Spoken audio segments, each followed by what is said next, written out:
Lucky for us, life is full of choices, big and small. They define us, make us who we are. And when it comes time for you to choose a car, home, your next big adventure, or start a new business, Farmers Union Insurance has the variety of coverage options to protect each perfect moment.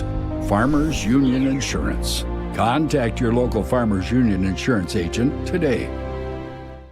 Farmers, be ready this planting season by contacting Yield Advantage for all your seed and planting equipment needs. They carry high-quality products from Precision Planting, Intelligent Ag, Copperhead Ag, Outback Wraps, Wear Parts LLC, Midwest Seed Genetics, and more. Yield Advantage can help your planter from basic service parts to liquid fertilizer setups. All of the latest technology and often significantly less than buying a new planter. Be ready to hit the field by contacting Yield Advantage, 218-517-7878, or online at yield-advantage.com. Do you experience pain, tingling, numbness, freezing, or burning in the hands and feet? Does your balance feel off? Tired of sleepless nights? You may suffer from neuropathy. Dr. Andrea may be able to help. Neuropathy is a serious disease where nerves begin to break down, leading to balance problems and other complications.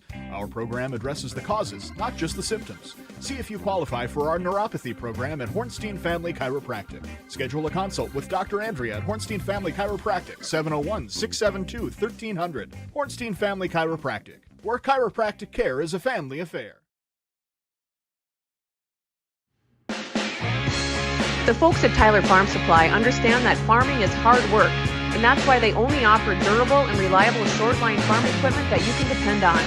Whether you're a small-scale farmer or manage a large operation, they have the tools that you need to get the job done quickly and efficiently. Plus, with their competitive pricing and financing options, Tyler Farm Supply makes it easy for you to get the equipment you need without breaking the bank. Give them a call today. Carlson Family Insurance, your auto owner's insurance agent. Every morning, we start our day with a purpose. To care for each other. Beyond hospital or clinic walls. Helping people feel seen and heard. Because family, friends, and community mean everything to us. This is who we are, and this is what we care about. Hey there! So we have 30 seconds to tell you why you should be a member of FCCU. First Community Credit Union is member-owned. But aren't all financials member-owned? Nope, they're not. Many have stockholders that drive decisions. As a credit union, we put our members first. As a matter of fact, that means all the money that we make, cha-ching, gets reinvested back to you, our member owners. So come see why. Life is better with community at First Community Credit Union.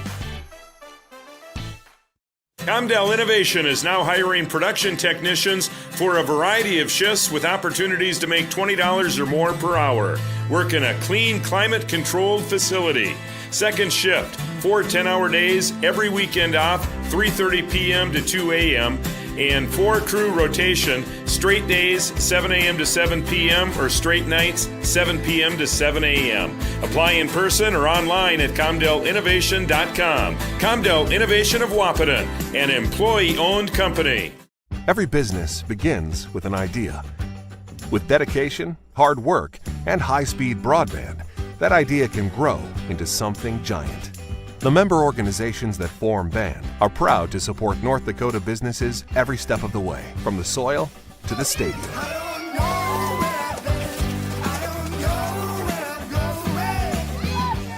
The Broadband Association of North Dakota, helping North Dakotans grow bright ideas into big business.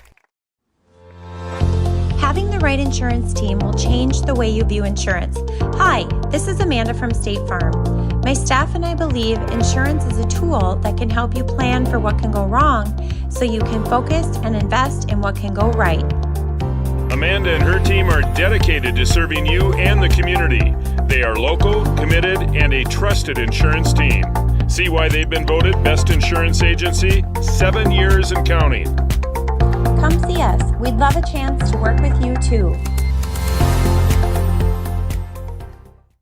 Smith Motors in Wapaton, our goal is to find the vehicle that fits you, both in lifestyle and budget. Do more with the spacious GMC Acadia, the powerful, always dependable Chevy Silverado, or the rugged, hardworking GMC Sierra. Since 1960, Smith Motors has provided an excellent automotive experience, featuring high-quality service and low-pressure sales. Chevrolet or GMC, the selection is great, and if we don't have it, we'll find it for you. Smith Motors, small-town friendly, big-town.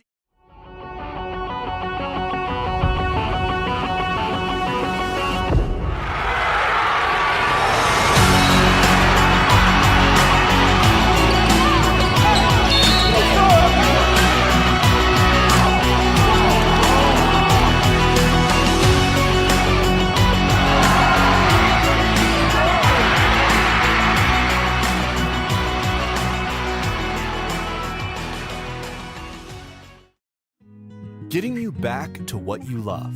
We are Optimum Rehab. For over a decade, Dr. Tony Egeman has provided physical therapy services for the people of Wapaton, Breckenridge, and surrounding communities.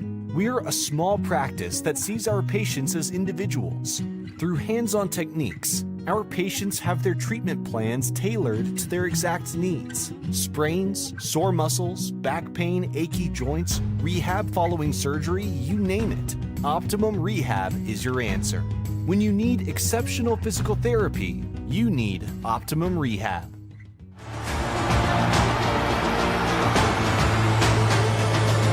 Abby Johnson with the home run, just about to stray away center field.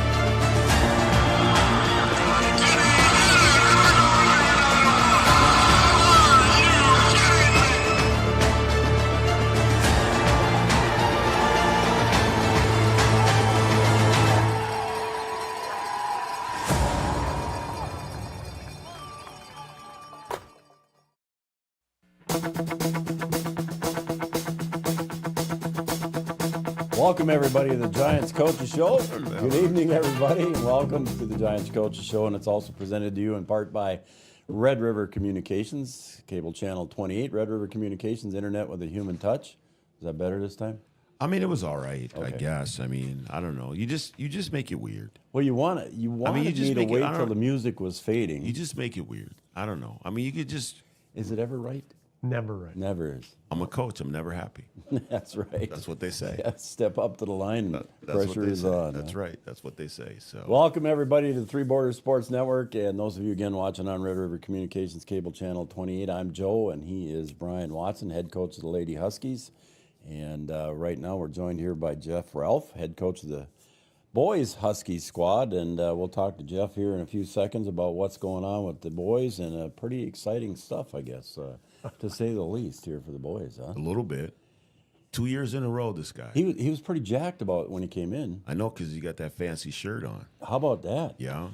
Yeah, look at that. That thing. We got work to do. Look at that. You We got work to do. You show it again. There Suck you go. it in a little bit. So Yeah, people suck can that see gut it. in. The backside's the roster, correct? Yep. Yep. Roster on the I back. walked in there today and I saw Tyler making those out and doing a fine job of that. So it's quite a process. It is a process.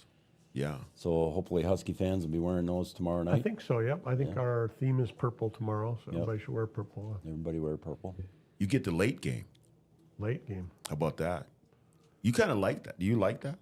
Well, I hope we play 8-15 2 nights in a row. I would agree with Ah, that. you know? Yeah. Good point. Yeah. It's just more like a normal game. Yep. Like our region games were the later games. Yep. I like that. You know, the shoot around thing at 11:15 doesn't really, it doesn't tie into that great. Yeah. But, I mean. Because we'll when make is a the plan first and- game? 1 o'clock? Yep, first game's at 1. We'll watch that game on Your shoot's at 11? 11:15. Well, that's all right. How much time are they giving you?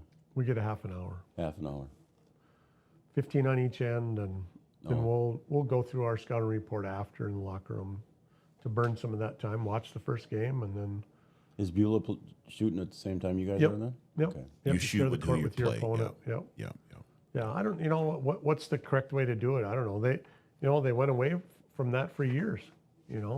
Yeah, when we were at state a couple years, we there was 1 year that we did not get a shoot around. You only got out at halftime or something, didn't you? Well, 1 year we did not get a shoot around, and then there were a couple years where we we shot at halftime, Okay. which was weird too. That was weird. Yeah, it was like halftime of the game before us. Right. Yeah, I didn't like that at all. No. I mean, way back in the day, they used to do everybody got an hour on the court. Right. And you kind of practice a little bit, walk through a little bit, and had the court. But then they went away from that. There was, missing school and all that, which we don't hardly miss any school, so it's not that big a deal. But now at least we get to get on the court and shoot a little bit, you know, and see what the place is like before we go there. Right. You know, it's been a while since we've been at state in the Fargo Dome, so I think it'll be good for us to. You had a do good that. run last time you were there. Was that the Bonch's year? The last time you were in the Fargo? Yeah, Dome? that was Bonchi hit the shot from top of the key to beat I jumped out of Bismarck. my seat.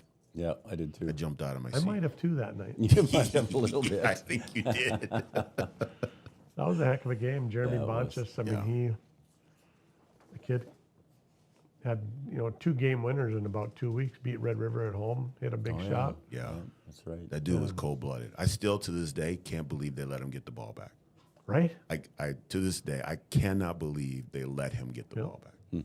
I just can't. Well, they couldn't come up and defend the ball screen, so I guess so, but Zane Meadow picked him off. And, JB's wide open. Dexter Warner was sitting back in the middle of the zone. And Dexter Warner. they were in the middle of the lane and couldn't get up and cover it. And Sure. Jeremy knocked her down. like it was yesterday. Dexter Warner, I remember that name too. Yeah. Wow. He's a big dude. He was a I big went to dude. college with his dad. Yep. At Minot. John. You would have been in Minot too, right? Yeah. John Warner. Yep. Yeah. Small world, dude. Giant man. He was a big dude. Holy, he was a big dude. Yep. Yeah. Well, it's fun to reminisce too about that stuff. We can keep I'm going. I was going to say I am the host, and you going to give me chewing me out here in a little while. Are going to say, We got a short. too long. We got a short list today. We got to say hi to the Rell family. Yeah, I think Mom's watching. Oh, I'm sure she is. Sure She's always James watching. and everybody's watching. I'm sure they're excited for Absolutely. tomorrow. And I got to say hi to Wyatt and Cam, and Brian's going to tell you guys to go to bed soon. But Go to bed now. guys, good evening. Thanks for watching, Papa, Pappy. Go to bed now. One calls me Papa, and one calls me Pappy. Okay. I'll let you roll with that if you want. That's what he said. Yep. And his mom sent me a video today earlier and said he's going to watch Papa's show downstairs. So There you go. Little 2-year-old. There you go. So it was the cutest thing I ever seen. But we're here to talk about Husky basketball. Talk about cute things to watch, huh? I don't No? have any Don't go comment there? on that. No. No. Okay. I don't know if it was cute, but it was pretty darn. It was pretty darn good. Our win on Saturday, one of the most gratifying wins in my coaching career. I think we had a lot of things stacked against us in that game. 2 guys one that scores 30 a game, one that scores 20 some a game.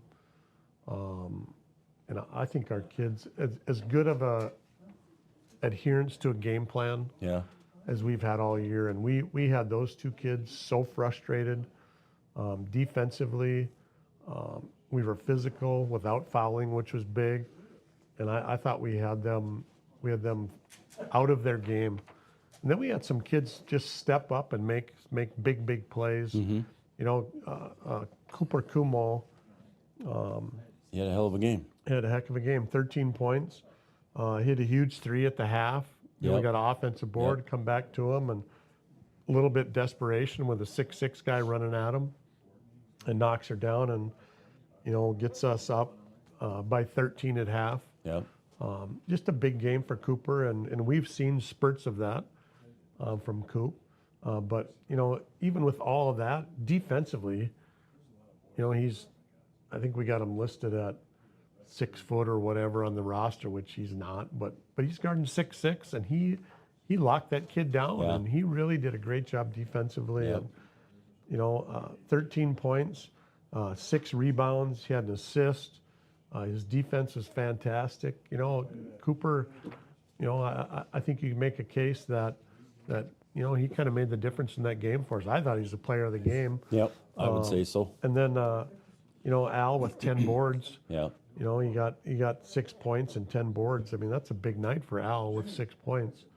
But just a great job on the glass. And I think all 6 were offensive rebounds. Just the kids stepped up and made plays when they had to, and it was so fun to watch them, fight through things and just their defense on two guys who are, likelihood are going to be all-state players. I mean, and we held Brody Lillimone, who averages 30 a game. We held him to 12. He hit a 3 late. He only got 6 shots off. We're talking, a kid who shoots 20 shots a game. Wow. So I thought we did a great job there. And then Reggie Rice, their other big guy, had 13 points. He was 4 of 16. So the job defensively that we did, the harassment we did defensively, the doubling, the trapping, the switching, everything we did, that we talked about in practice. In fact, Friday at practice, I mean, it's a rest day. Yeah. And we got after it for about 2 3-minute sessions of conversions, and Joe's like, Coach Gaveney's like, we gotta be done now. That's enough. But you could see then they knew what we wanted them to do. Yeah, it's not the same guy, Kyler Flack, it's hard for him to replicate being Brody Lillimone at 6'8", but he was doing what we asked him to do, and I thought we did a great job, and that really did carry over to our game on Saturday. So hats off to the kids. Great effort, like we said, from Coop. Jack had 14, had the nice dunk at the end of the game. He threw her down with his left hand. The Beast had 18 again. The threes are going in for Braden, and 18 points, 7 boards, 4 assists. I mean, what a stat line for our senior athlete. Yep. Aiden Bond just had 5. And again, another guy who he was guarding one of those big guys. Did a great job, 5 points. Trey Kay had 3. And then we had Rylan Flack. Rye with 2, had 4 boards, had really a nice clear out on Rice when we already had the rebound, and then they got the ball back. But it was, I think, a message sent from Rylan that you come in here, it's going to be tough. And I think, I really couldn't have been more pleased with the game. I thought the kids really came out like we needed them to do early, and then maintained it, and then we got the second half and just kind of cruised from there. I was interested in your comment that you started the conversation with about how the boys followed the game plan and how they concentrated and got done what they needed to get done. Does that come through just amounts of practice, or did you just step it up because it was a state qualifier? Well, I think it's a lot of preparation through the year, but it was really maybe being in the moment. I think they realized that if we let these two guys just shoot uncontested threes, bombs away. Yeah. I mean, the Lillimone kid, he pumps up 20 shots a game, but he makes 15 of them. Well, that's an issue. Yeah. He's a really a great shooter, and the Rice kid is too. And we just took them out of it. We didn't let them get the ball where they wanted. When they had it, they were being harassed, and I thought the boys really just locked in that moment, and I couldn't have been happier for them and happier for our fans to get to experience that again and get to go back to state. There's nothing like it. I mean, it's I got a nice message from Corey McIver at South Prairie.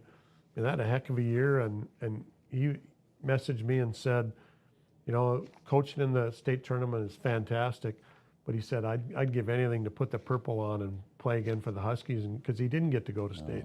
Sure. So you know what? I think there's something to be said for that, and our kids are pretty fortunate to have the opportunity. Guys are living some of their lives through the boys, so that's pretty cool. Absolutely cool. All right, so you beat Northern Cass, then you fell to Central Cass, who ended up getting the #1 seed in the state tournament, by the way. And then you came back and took on Valley City, got a nice win there against Valley City, and you had to face Grafton, like you said. We've talked about the game already. But you had to be a little excited to go to the state qualifier again. I mean, absolutely, right? Yeah. I mean, there's no guarantee there either. No. You know what I mean? Especially when you're facing the 2 seed. Yep. I mean, you gotta step up and play, and when that game starts, there's a little bit of apprehension. But the third place game is an opportunity, and we took full advantage of that. I thought we played really well. Yeah. I thought we defended really well. We the Dieterle kid at 6'6" or whatever he is a problem, and we did a great job on him. So I think when you look at that, we talk about, okay, we want to win the region. That's the ultimate goal, but you got to get to the state tournament, and to get to the state tournament, you got to play in the championship game, or you got to get to the state qualifier, and we got the state qualifier. We've been fortunate 3 years in a row, and there's that's the difference in this league now is there's one more chance. Yep. That's cool. You really should get the 8 best teams, because there is another chance. If somebody gets upset, I think we saw that with Valley and the girls' side. They got upset, and then they end up going on a run, and they're the state champs again. So I think it maybe does get the best 8 teams there. There's always somebody going to get left out, because of you look at Kindred. our region. Yeah. I mean, Kindred had Baco gets hurt, and he's still out. I mean, he's not going to play anything else this year. But there's teams. Oak Grove had a fantastic season. Got to the championship game, got beat. Now they got to play 4 wins, and I mean, 4 wins made it. First time.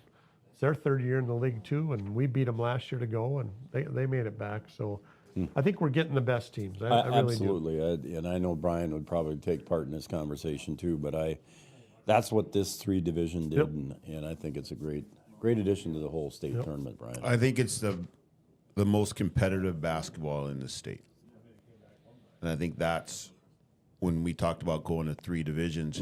That's what we thought. We thought that the middle class would be the most competitive, and I think it is, both boys and girls.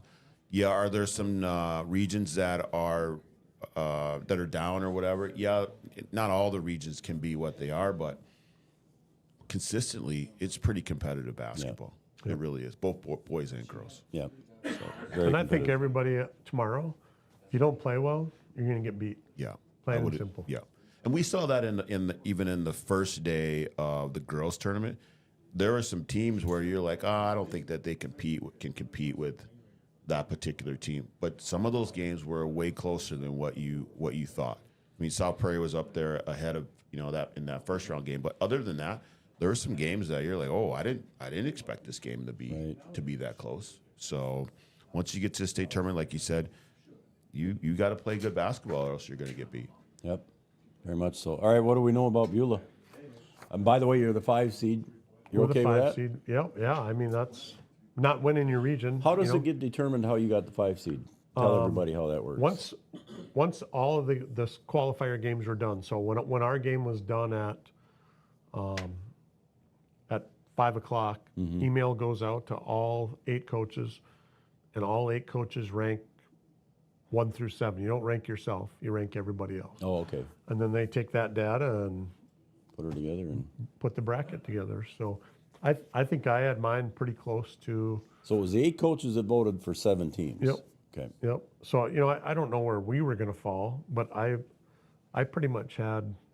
I think I had it. You were pretty close. I think with Central Cass. I had Devils Lake at 1. I just think they're on a roll right now, and Central Cass too. I mean, they won our region. They're good. So after that, Shiloh, I haven't really seen them. We've watched them now twice because we're playing Beulah. But I think we have a really good draw.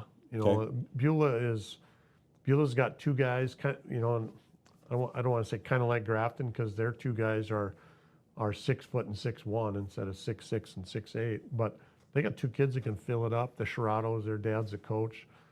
They put the ball in the hoop, and they run a lot of stuff off a lot of screens to get the ball in their hands, and they can score it. They got a 6'7" kid, this Bennett Larson inside, who I think was a Beulah kid and went to Stanley and came back. He's 6'7". He's a big dude inside. It'd be a good matchup for Al. And then just the Shane Schmidt, who played here against us last year, had 18 points for them, and he runs their point. So we're concerned about him. They got a freshman post player, Philip Widener, who's decent. started last year as an 8th grader for them, played a lot against us here. So, you know, a team that we're kind of familiar with in that we played them last year, but also a team that they're different with the 6'7" kid inside. That creates another problem, you know, especially for us when we like to attack the basket. But, you know, I really like our matchup. I think our matchups defensively are good. You know, if we can do that same job defensively on these two guys that we did Saturday, we'll be in a really good spot come 8:30, 9 o'clock tomorrow night. I'm looking forward to it, and the fill the Fargo Dome, I guess. And let's get up there.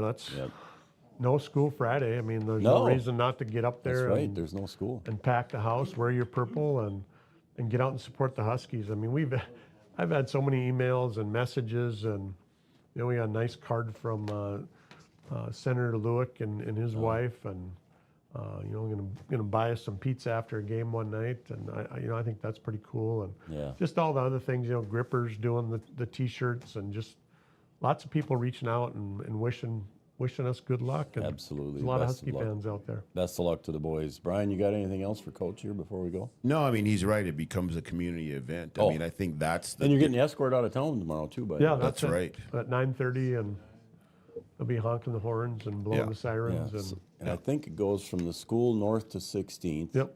Then over east to 4th. Yep. And then back straight down to Dakota. And down Dakota. So that's what it's about. I mean, fun. that's kind of what we represent, right? As a high school team, you represent the community, and that's really what you're playing for. Yep. That's the big difference in, you know, the other events that go on, or the other type of competition that goes on. It's a whole community, and I think that's the cool part of it. And there's going to be memories that, whether you win a game or lose a game or whatever, there's going to be memories that are going to last forever. So absolutely. You know, I said, heck, let's have the fire trucks take us out at 9:30 tomorrow, and then about 8 o'clock Saturday, let's have them bring us back into town. How about that? I mean, that'd be awesome. That would be cool. I mean, you gotta like kind of where you are, right? I mean, I know you're the 4 seed, but you gotta kind of like, based on what you've done this season, you gotta be happy with where you're sitting, right? Yeah, I mean, I don't know if we could have asked for, you know, well, if we could have got the 8 seed maybe, you know, and played that team, but that wasn't going to happen. Right. You know, so I like where we're at. You know, the thing that they don't present is a you know, like a Baco person on their team. You know, they don't have that, and without, you know, I feel like we match up good. That's, I guess, what I'm trying to say. I feel like we match up good with this team. I think we can guard them. Yeah. You know, I think they'll guard us pretty well too. Oh, I'm sure. But I think we match up well. I just don't see us being outmatched at any spot. You know, we'll find that out, I guess, tomorrow. But I really like where we're at. And, you know, honestly, you know, we see Devil's Lake in our bracket along with Dunseith. And we've done a little bit of pre-planning, Joe and the guys have. But our focus is fully on Beulah. We got a big game tomorrow night, and our focus is fully there. And then, you know, when that game gets over, we'll take a look at who's coming next. But I really... There's some familiarity with them because we played them last year, you know, so I feel pretty good about the matchup. I've never worn the purple of Wahpeton because I didn't grow up here, but What is wrong with you? Can I throw it on now and just play? I can't believe you would even say that on the air. I didn't grow up here. Well, so what? You're part of the community, and you're here to just talk about community. I'll wear purple. I mean, you should. Yeah, you should. Yeah. I mean, you would wear that. You would wear green if it was. We can't broadcast it. I might as well wear purple. Well, I know, but you would wear green if it was on the other side of the river. I mean, I think there's some people on this side of the river that would wear green if it was on the. I mean, I do. I believe that. I don't know if anybody would wear orange shoes though. I don't have them on tonight. He didn't have them on tonight. No, but that was just a thing. I was told by Emily out at Caribou Coffee, by the way. Watson made me say that. I did sure not. He did. Come on now. Come on. The orange kid. shoes. She said, "Don't wear them on TV. It's too distracting." So I don't wear orange shoes. Well, if you keep your feet down, you can't see them. I know. Sit like a normal person. See, when I'm comfortable, oh my God. Like he's at home or something. See, like we're working here. I like the orange. I honestly do like the orange shoes. I thought they're cool. 67, Orange and black. I'm Orange and black. Yeah. Orange and black. So. And what do you got on? You got on. I'm gonna talk about this later. What I got on. All right. I'm gonna talk about it later. Okay. Okay. All right. That was pretty cool too. Huh? That was pretty cool too. You already know. Yeah. See, he knows. I don't know. You'll find out later. That's got something to do with our Comdale Innovation Play of the Week? Yes, it does, sir. Okay. Yes, it does. I don't know what it is because he wouldn't tell me earlier. So Yes, I have it does. No idea. So, all right, we're behind already. Yeah, All right. I got to go. I got some work to do. Good luck tomorrow night to you and the boys and it's gonna all be weekend. fun. You're 3 games guaranteed left, right? Yep, we're going to play 3. You're going to play 3, and like Jeff said earlier, I like that comment. Hopefully it's every late game of the night. Yep. Last game of the night, so that'd be good. So, I'm in found the fire truck Saturday. Scheduled for 8:15 tomorrow night at Fargo Dome. Yep. And do you have to buy tickets in advance, or can you buy them at the door? Do not. I've gotten a bunch of questions on that too. You know that they reserve all the seats, but you can go to the gate and buy one ticket. You know, if you want to just come to our game, go buy a ticket to our game. We're section 28, and your seat will be in section 87. Go sit in section 28. Nobody's going to kick you out. And if somebody does, they're going to say, "Well, I want to sit. That is my seat." So move over. We'll find the next one. But there will be plenty of room for Do you everybody. have to buy them get on in the phones, or can you buy cash at the door? I think you can pay at the door. Can you?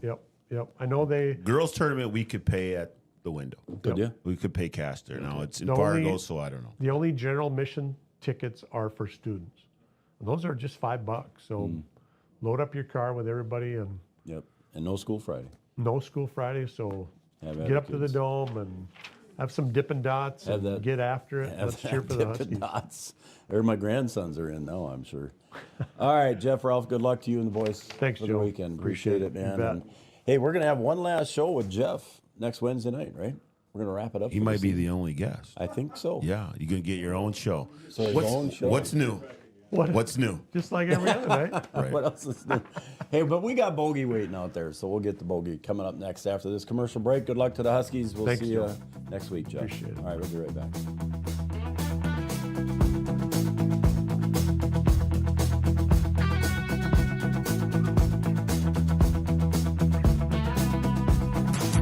We know switching banks takes time.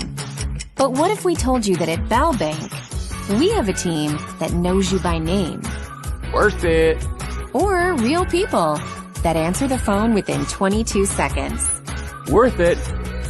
A bank that you can trust that will never hit you with sneaky fees? It's so worth it. Switch and see why Bell Bank is worth it. Bell Bank, member FDIC.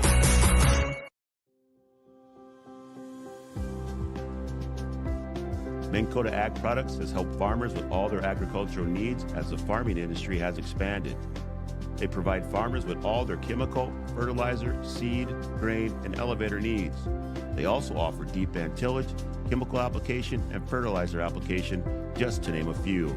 Proud to be a partner in your operation since 1941. Download the MKAP Grower 360 app from your app store today to see current market prices, your tickets, and any essential information for your operation. Thanks for all your hard work.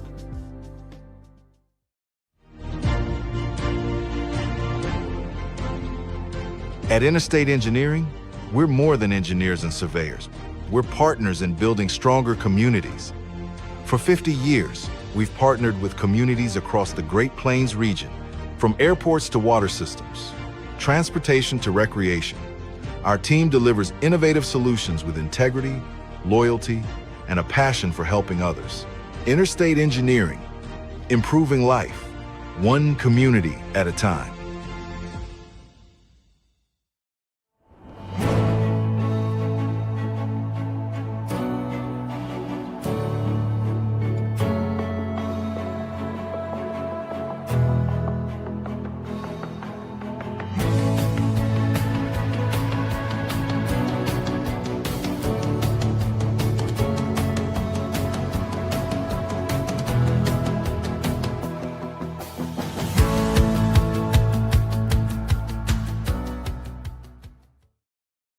Since 1987, Red River Valley and Western Railroad has served North Dakota and Minnesota with over 500 miles of track.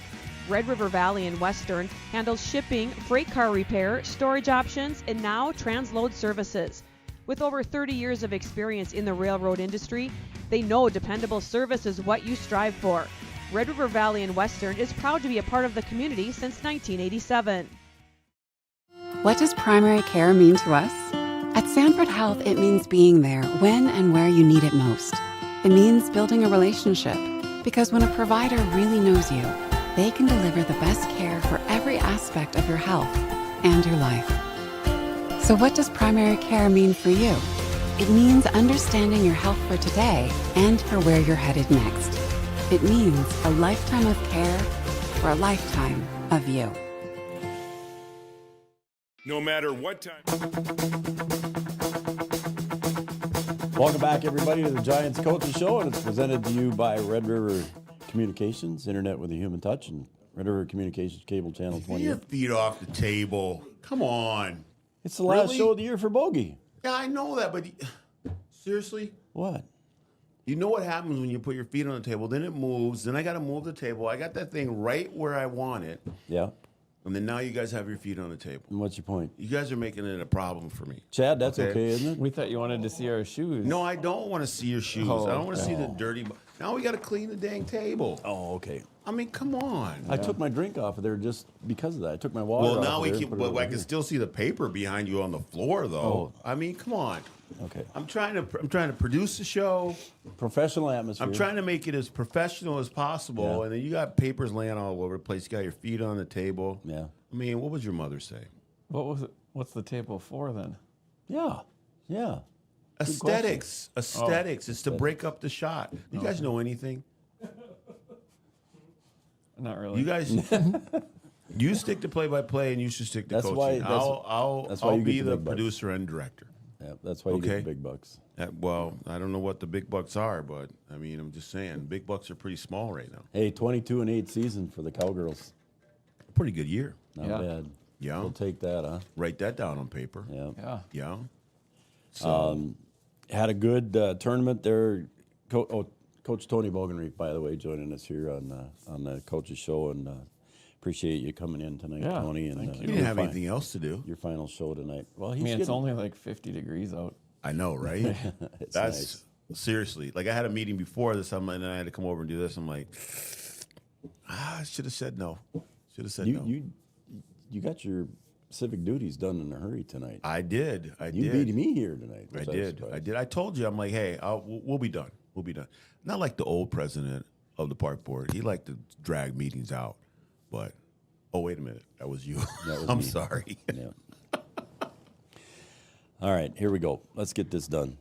We'll talk some Cowgirl basketball here. So again, a pretty good run there, Tony, and you kind of had that feeling, I think, that you would see Hillcrest Lutheran Academy eventually in the tournament, didn't you? We did. Kind of had that feeling, and I remember Jonica Bernadas telling me that she wants the revenge, and unfortunately for the Cowgirls, didn't quite turn out that night. It didn't go that way, and like you said, we kind of knew from the beginning if we played like we thought we could, that we'd probably see them in the end, and if for everybody that was there, I watched the game. I mean, they shot lights out. They shot like 70% from 2 and over like 44% from 3. Are those legit numbers? Those then? are legit numbers. Wow.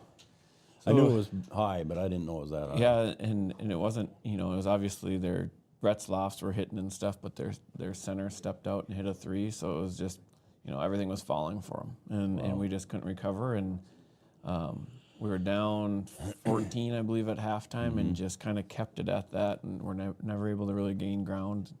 Never could find the light at the end of the tunnel there, trying to find out, and I'm sure as coaches, you guys tried to find different combinations, different defenses, different whatever, and just couldn't find the right combination. Right. It was, they're hitting shots, so we're in a zone for a little while and got to switch back to man, but then our shots aren't falling like like we were hoping, and it was kind of like I said, it's kind of just scrambling and tough to see. Tough to see that when we don't have a chance at the end. You kind of, with a few minutes left, you're hoping to make a little bit of a run, but it just never happened. So yeah, it was a tough game, and I'm sure it was a tough locker room afterwards. And maybe even today, it's still tough to swallow a little bit for some of the girls and you as coaches and those kinds of things. I got to go back to the Minnewaska game when you played Underwood down in Minnewaska. That was a heck of a game. That was fun. That was a lot of fun. I'm glad that we came out on the right side of it, but it was a lot of fun, and we talked about it a few times about how we knew Underwood wouldn't be the same team that we played earlier, and they gave us all we wanted, and I was just happy that we were able to fight and claw and find a way to make it interesting, but to come away with a victory on that one. It was a nice win for the Cowgirls there, and we were happy to be there. But so I'm just to summarize again, 22-8. You played 30 ball games, and you go back, and I'm going to mention the documentary was a big part of the season too, as well. Everybody knows what's going on there with that. And you started last summer down in Wisconsin Dells. I think was your first round of summer games, was it not? Yep. And so it's been a long grind for some of these girls. Obviously, some of the girls played volleyball during the season, but there's been a lot of things going on for the girls, going all the way back to Wisconsin Dells. I know it's hard to believe that it's been that long. You know, it doesn't feel that long. It feels like maybe a couple months ago we were in Wisconsin, but the time goes by fast when you have a good group of kids like that and they work hard. And you know, even the documentary thing, I don't feel like Robert being there, you know, caused any pressure. I think it was probably the people talking about it that were the ones that would maybe cause the pressure for that. But I thought the girls had fun with it during the summer, and you know, it's going to be nice to have when it's done for memories and stuff like that. So, and I remember Robert being around for the post-20 stuff, and I've seen him obviously during the season here. And he does a good job of staying out of the way, if you will. Yes. But yet his interviews and stuff at the end, I think, are going to be... And the girls have done well in that situation, too, in my eyes, from what I've seen from the clips that he's presented. Yeah, and he kind of finds a wide range of people, too, people from the past. But I thought our girls did a really good job of...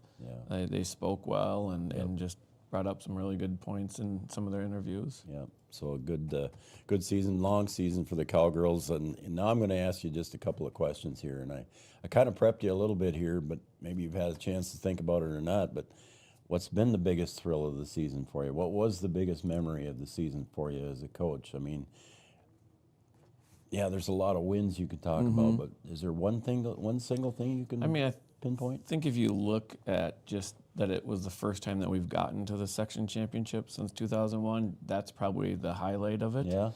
There's obviously many things throughout the year, individual accomplishments and wins over DGF and Frazee, who was the conference champ, so it was nice to be able to say that we beat them, and then we lost to Perm both times, but just to say that we played against the 2A third place team, so a lot of different things, a lot of different ways to look at it, but I thought overall, for me would just be that section championship. Getting that point. Obviously, it would have been nice to get that one, but to get to that point and say that we had a chance to get to state was the highlight for me. This isn't one I have written down, but was it a disappointment you couldn't go to Concordia? Just mentally for you? I mean, you went to Moorhead. I mean, you play the game where you play the game, but were you looking forward to Concordia? You know, it has that history. Doesn't it, though? Yeah, it does. But, you know, Moorhead was a nice venue and, you know, it seated plenty of people and they very good hosts. But, yeah, something about Concordia and playing in that game, there is something a little bit different about that. So it would have been fun to play there, or even the last couple of years had been played at Fergus's old high school. And that has a great atmosphere, too. Yeah. So between one of those two, it would have been nice to have that atmosphere. So. Yeah. All right, so now the toughest loss for the season. Which one was a tough one to lose? When I asked that question to Jordan, I know what he's going to say, other than the last game. Other than the last game, there's probably a couple. We had Frazee the first time we played him. I thought that was one that we should have probably won. And then playing Perham the first game of the year, going to overtime, so close, and we don't have Jonica for that game. Yeah. You know, we go there and we know that the boys are playing still football. They're playing the state tournament for football, and we're going there. A lot of them are heading down there after, but to have a chance to win the game with everything going on and without Jonica, you know, we didn't know it. We didn't have her until like 2:30 that day either. So it was a little bit of scrambling, but the girls played hard, and it was a game that, you know, probably should have got. But All right, before we talk about the outlook for next year and what's coming up for the Cowgirls, we got to talk about those 3 seniors. You got to talk about number 2, Jonica Bernatus, number 3, Parker Yagi, and number 21, Emily Gowan. Talk about those 3 kids, how special they were. Yeah, you talk about individual accomplishments. Yeah. Just them alone. I've tried to update the record boards or our stat sheet and stuff, and their names are all over it. And Emily missing 1 season, she would, she had, I think I just looked, she had over 720 points or something like that. So another year, if she wouldn't have lost that one, she would have probably been at right around 1,000, if not over 1,000. And Parker over 2,000. And Jonica had, I think she's 4th on the all-time Cowgirl list. So scoring-wise, obviously just the time that they put in. You go back to summer, you talk about that. They're there all the time, and for the last 6 years, by the way. So just being leaders as far as getting in the gym, getting shots up, and then between Jonica and Emily coming back from injuries and showing how to do it the right way and persevere through some difficult times. But yeah, I mean, they're going to obviously be very hard to replace. Jonica's all-time 3-point leader, too. All-time 3-point leader. It was actually, her and Parker were pretty close. I bet it was. It was pretty close, and then Jonica kind of pulled away. I think Jonica had 188, and Parker had like 168 or something like that. So Parker has the all-time, she had the all-time rebounding record, but she's up by like 290. I think she set the bar pretty high on that. So they just, they did it all. I mean, they got us in our offense, they got rebounds, they scored it, they did what it took to be successful, and they're going to be greatly missed for sure. I mean, it's you talk about the injuries too a little bit to Jonica and then to Emily, and of course Anna Spear, of course, suffered an injury here at the end of the season. I think it was in the Ashby game, wasn't it? And I'm assuming that the way Jonica and Emily are, that they are helping her through this time. Yeah, I think they'll be a good one to lean on for sure. Oh, I bet. It'll be tough not having either of them really around, but with cell phones and all that stuff, they'll be able to communicate. And I'm sure their parents will be in talks about what to do and how to approach things. But no matter how you do it, it's not easy. It takes a lot of commitment to, it's easy to just show up and do the minimal, but I know that Anna will do it, and the other 2 did it and put in the work and did it the right way. So hopefully she'll be ready for the basketball season next year. Yeah, it'll be interesting to see because looking at the timeline of the other 2, it'll be, I mean, it was a good year or so. Yeah. Oof. All right, let's talk about the outlook for next year then. Of course, Anna is on the injured list right now, but you got some pretty good things to look forward to next year. You got a couple of big juniors coming back in the Twin Towers, and you've got some pretty good things with Piper. You got a lot of good stuff coming back for the Cowgirls next year. Yeah, it'll probably look a lot different on the court as far as just pace of play. We'll have to slow it down and do a little bit more of a 2-post offense. But the little bit that we did have them on the court this year, they do play well off each other too. They find each other. So I'm sure it'll be some high-low and just some, maybe some 3-out, 2-in post looks and stuff like that. So it'll look different, but we do have some big parts coming back. Like you said, Sienna and Mariah will be down low, and you got Piper and Ava, on the perimeter. And Ava really came on at the end of the year. She was scoring some points, defending really well.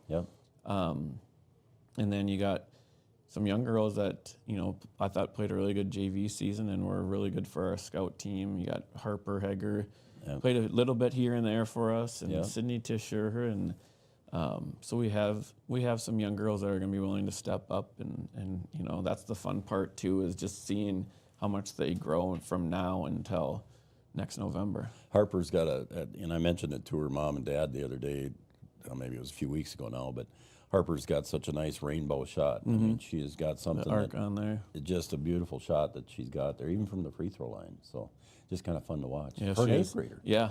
So that was kind of fun. She plays good defense too. So. Well, I'm looking forward to the Cowgirls season 2 coming up next year, and it was a great season this year, Bogey, and it was a fun group of kids to watch. Yeah, it was. And one more thing, just I think somebody had posted the all-conference list, but we had go our ahead. Yes, three yes. seniors. Yes. Jonica, Parker, and Emily all made all-conference, and then Ava, Sienna, and Mariah were honorable mention. How about that? Yeah. And then Parker was a Miss Basketball finalist. And all-state honorable mention. That's awesome. Pretty cool to see them being honored for all I'm the glad work you said that they've that. been I forgot to put been that on my in list too. yeah. So that's awesome. Have you had your going away? We haven't banquet between. Yet? There isn't going to be any tears shed at that one. Is there? No, probably not. No, with they had a couple vacations planned for right after the season. Then there's JO volleyball tournaments and AAU basketball, and there's it's going to be a while. National Honor Society stuff. So finding the right date and time for everybody is difficult, but we'll make sure that we get it in. All right. Well, I tell you what, it was a blast. B-Dub, what do you got to say there to Coach Bogey? I mean, I don't know that I have a lot. I do have a question, though. I mean, everybody thinks that, you're losing these 3 girls, 2 that have been part of the program for a long time.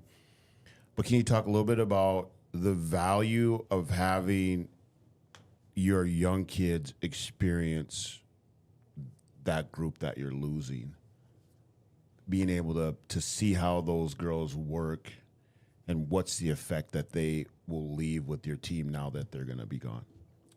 It's a great question. It would be nice to be able to see it through their eyes. Obviously, they make a big impact, and I think it's not only the girls that are in our program, but you look at the young girls that come to the game and are just fans.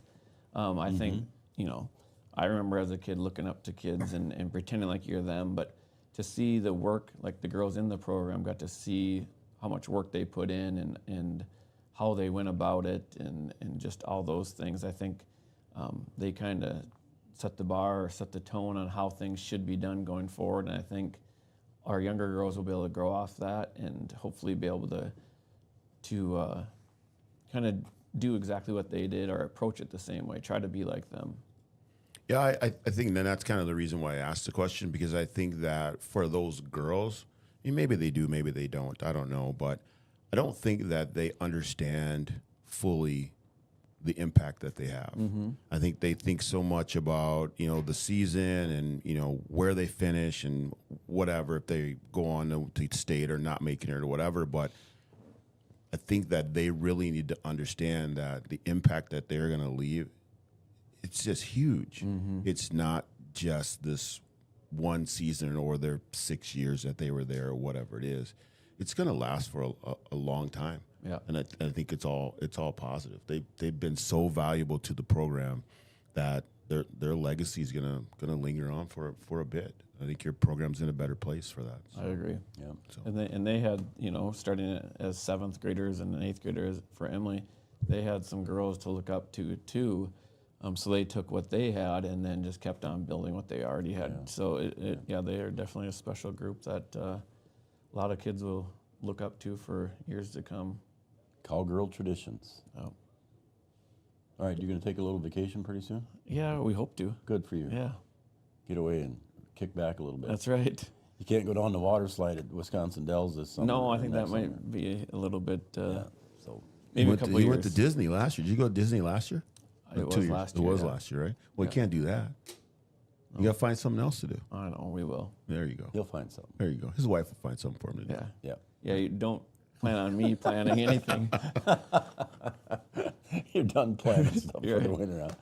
All right, Bogey, again, congratulations thank on a you, great guys. year, and it's been fun to follow and be a part of that, and well done. Thank you guys very much. To you and we the girls. appreciate it. Everybody in the community appreciates it. No problem, and we're happy to be a part of it too. So, all right, we got Jordan Christensen waiting out there in the wings. He's going to come on and talk some Cowboy basketball coming up next year on Three Borders Sports Network. Bogey, again, congratulations, you and the girls, and take care of yourself, man. Have a good day. Thank you. All right, we'll be right back.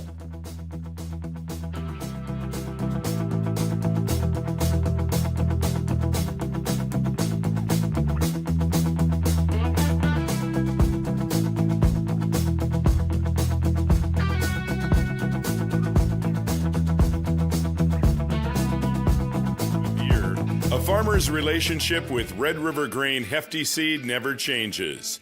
Red River Grain Hefty Seed works shoulder to shoulder with area farmers to attain the highest possible profit for you. Red River Grain Hefty Seed has been saving farmers money for years. For all your grain and agronomy needs, stop in or call the friendly staff at 643-3738 or visit them online at redrivergrain.com. Give them the freedom to grow with the peace of mind of security and safety. Let me do my thing. So get ready, get up, get ready, yeah. America's Best Checking for students from Bell Bank makes it easy to let them do their thing. It's what it's all about. Visit www.bell.bank/student-checking to learn more. Or stop into a branch near you to open an account today. Let me do my thing. Bell Bank, member FDIC. Wapaton Deli and Eatery, serving delicious deli staples paired with great service and friendly staff. They use the best ingredients and provide a great atmosphere. If you have an office party or an at-home celebration, Wapaton Deli and Eatery can help with your next event. And now you can order online for in-store pickup. Check it out at wapatondeliandeatery.com or call 642-3639. No matter the time of year, there's never a bad time to get your ride sparkling at All Seasons Car Wash.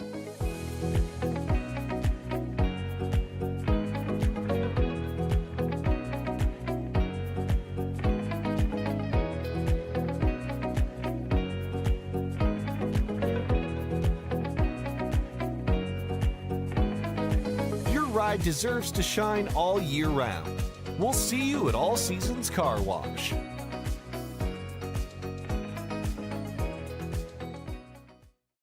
We offer the greatest broadband that anyone can subscribe to.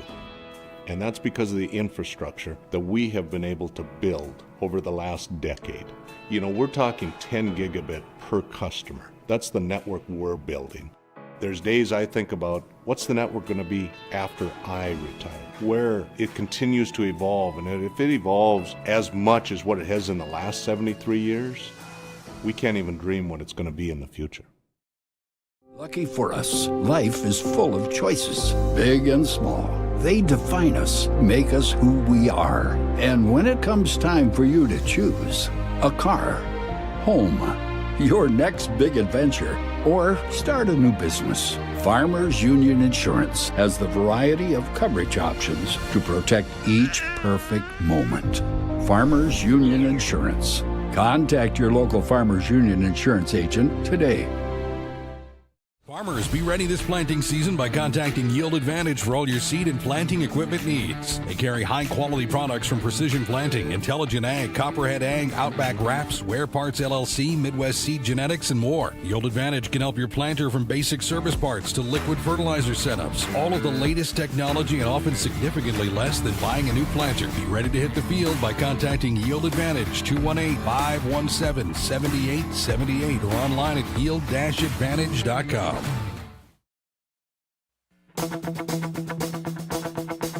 There's always a comedian in the place. It's got to be hard on. I'll be here all week.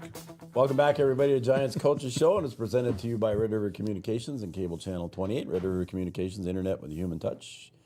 Giant Seeds and Snacks. I didn't even know he was here. I didn't know Bogey was here. It's like he snuck in. I was all worried. Well, I can't see behind the TV. I could just feel the presence back here, so I knew When that you said you these were going to guys get us were a back monitor, here. I thought he was going to get something, like 14-inch something or other. No, I got a Bad big things. 55-inch TV here. You got bad vision. No, that's why. Yeah, you got. Oh, I see. I've never seen a guy with 20/20 vision that needs to wear glasses. So I heard somebody else say that. I wanted to make too, by the sure. way. So I'm not the only one. I just I think get it it's- tested every year. I just think it's weird. You're always and then you always lose your glasses and you can't see. But then you're like, oh, I got 20/15 or whatever. I'm like, dude, come on, you don't have 20/15. Well, if I just look out of my right eye, I think I got 20/20, but that's not good. Really? Gotta stay off the road. One's not good. One's fine. Stay off the So do road. you shut with your that eye guy. when you read the paper or what? No, I have contacts in both of them, so do it you? evens out. Okay. I don't know. Whatever. Jordan Christensen's here. He's head coach of the Cowboys. Head couch or head coach? What did I say? I thought you said couch. Head coach. Coach, couch, yeah. Some days. Wow. Well, all right, you come over here. I'll go sit over there. No, because then everything will be screwed up with you sitting over here. Okay. I mean, come on now. Head coach of the Breckenridge Cowboys, There you Jordan go. Christensen, joining us, 22-7. And we just congratulated Bogey on a 22-8. So congratulations to you on a 22-7. Yeah, Pretty damn happy about that, ain't you? I mean, not the way the season ended, maybe, but overall, happy. Overall, it was a lot of good things. Yeah. There's a couple that you'd want back, I'll but I ask think you that that happens. question later. I think that happens every year. But yeah, I think if you ask people around town, would they have thought 22-7 going into the year? I don't think many people would have thought that. And I'll be honest with you, Jordan, I didn't expect that, you know, and I see the team a lot too, but not as maybe much obviously as you or some of the parents, but I didn't expect that either. So I'm happy for you. I think the people in the room, like the kids and coaches, and then people close to the program, kind of had high expectations for this group. Yeah. I mean, that they've been around them a long time, but I mean, if you just look at what we did the 3 previous years. Because I didn't write it down. Well, what did you do? Open the season with 12 or 13 in a row, wasn't it? I think it was 12-0. We beat 12. DGF and then lost the border battle. Lost the border battle. It was a tough one there that I bet you wish you had back. Yeah, that's not the biggest one. I wish. No, I had back, I think I know what the biggest one is. I know what your answer is going to be on that one. Let's talk about the tournament a little bit here. And you took on Norman County East. Hewlin hit it all there, and as expected, you got a nice win out of that one. That one, the boys did what they needed to do. Yeah, they came out and guarded pretty well to hold the team. Let's just go back 1 second because we went and watched Norman County East play on the Monday before our Thursday game. They scored 97 points. Oh, that's right. They did in the playing game. Yeah. They won the playing game 97 to 70 something. Bombed a bunch of threes or something, didn't they? 16 threes maybe, Yeah. something crazy. But we did a really good job running them off the line, held them to 57 points. Yeah, and that was fun. Like, it was a home playoff game, and there was a lot of people there. Norman County East brought a fan bus. Holy, it's kind of just it was a good environment. Absolutely good high school environment. Yeah. And took care of business, did what they needed to do. And then the next one, Hillcrest comes to town on Saturday. That was a big revenge one for us. We were. I was just going to use the R word. Our kids, I think, were pretty fired up for that, and especially Friday night. I think most of the boys were there in the student section cheering on the Cowgirls, and I think a couple of them looked at each other and they're like, "We're not losing to these guys tomorrow." Like, they were. I think they were pretty fired up after watching the girls, and it because I think they were the 5 seed and you were the 4 seed. Yep, it was the 4-5 game. Yep, and our boys played really well. They came out, held Hillcrest to I think 47 points, and just offensively we did a lot of good things and had a lot of different guys hit shots, and that was the most fun environment we played in all year. I think. Yeah, I bet that was a lot of fun. Yeah, and I think the kids loved it. Gym was packed. It was loud. Yeah, it was very pro Cowboy. Yep. So that was cool. That was very cool, and the packed gymnasiums that you've got, you know, like you said, for Norman County East, Hewlin hit it all, and now Hillcrest there, the packed gyms. I mean, it's fun to sit up there and look over and see over. Even in the Commons area, it was packed over there. Yeah. I mean, just people all over. Just looking around, it's like, oh boy, and then all of a sudden, Did the kids feel it? I think the kids do, and then all of a sudden you got Hillcrest fans sitting behind us, and you're just like, that just boils my blood a little bit. Yep, but, that ain't right. That ain't right, and but you know what? It was our student section was wherever they were sitting, no matter where they were sitting that day, they were going to be loud, and they were helpful. They did bring a lot to that game, and we did a good job of keeping our composure that game. I thought Hillcrest was a little bit rattled by maybe the environment or the game, and our guys were pretty steady and just kept moving on to the next play. All right, and then as the 4 seed, of course, you're in the same or in the opposite bracket as the number 1 seed, and eventually you got to play the number 1 seed. You got to play them to get to the state level anyway. But here comes Henning. Here comes Henning, and I thought for about 6 minutes, we did a lot of good things. Yep. And then that kid is really good. Yeah. Kale Misagatis. He might be one of the best players I've seen. I don't have a great comparison for him other than he's very similar to what David Erlinson was on the football field for level of talent. Like that's a good comparison. Like he was that kind of dominant where David would run over guys in the football field. He's hitting step back threes and doing things that high school kids don't normally do. Like he was special. He's a special talent, and there's a reason they're favored to win state, and they got the #1 rank. Yeah, state, it's because he's legit, and All right. I thought we did a pretty decent job on him. He didn't have many wide open looks. We sped him up too much, so that's one thing. Looking back, watching that game again, we come the second half, we should have backed it up a little bit and kind of met him more at half court than trying to go full court pickup. I was on vacation, but I did get to watch bits and parts of it here, and I know I'm going to bring Brian in on this one too, because he told me when I got back from vacation how good. I mean, his words were comparable to you on Kale Misagatis. I've seen a lot of really good players in my lifetime, and I've guarded some really good players. That dude's one of the best players I've ever seen. I mean, and like you did everything that you wanted to do against him. You know, your start was really good. Yep. But he doesn't get rattled. I thought he got rattled maybe a little bit early, but then he calmed down. Once he hit his first basket, he was no longer rattled. Then he was fine. Okay. He doesn't get tired. He plays the whole game. He barely turns the ball over. I mean, he understands what's going on.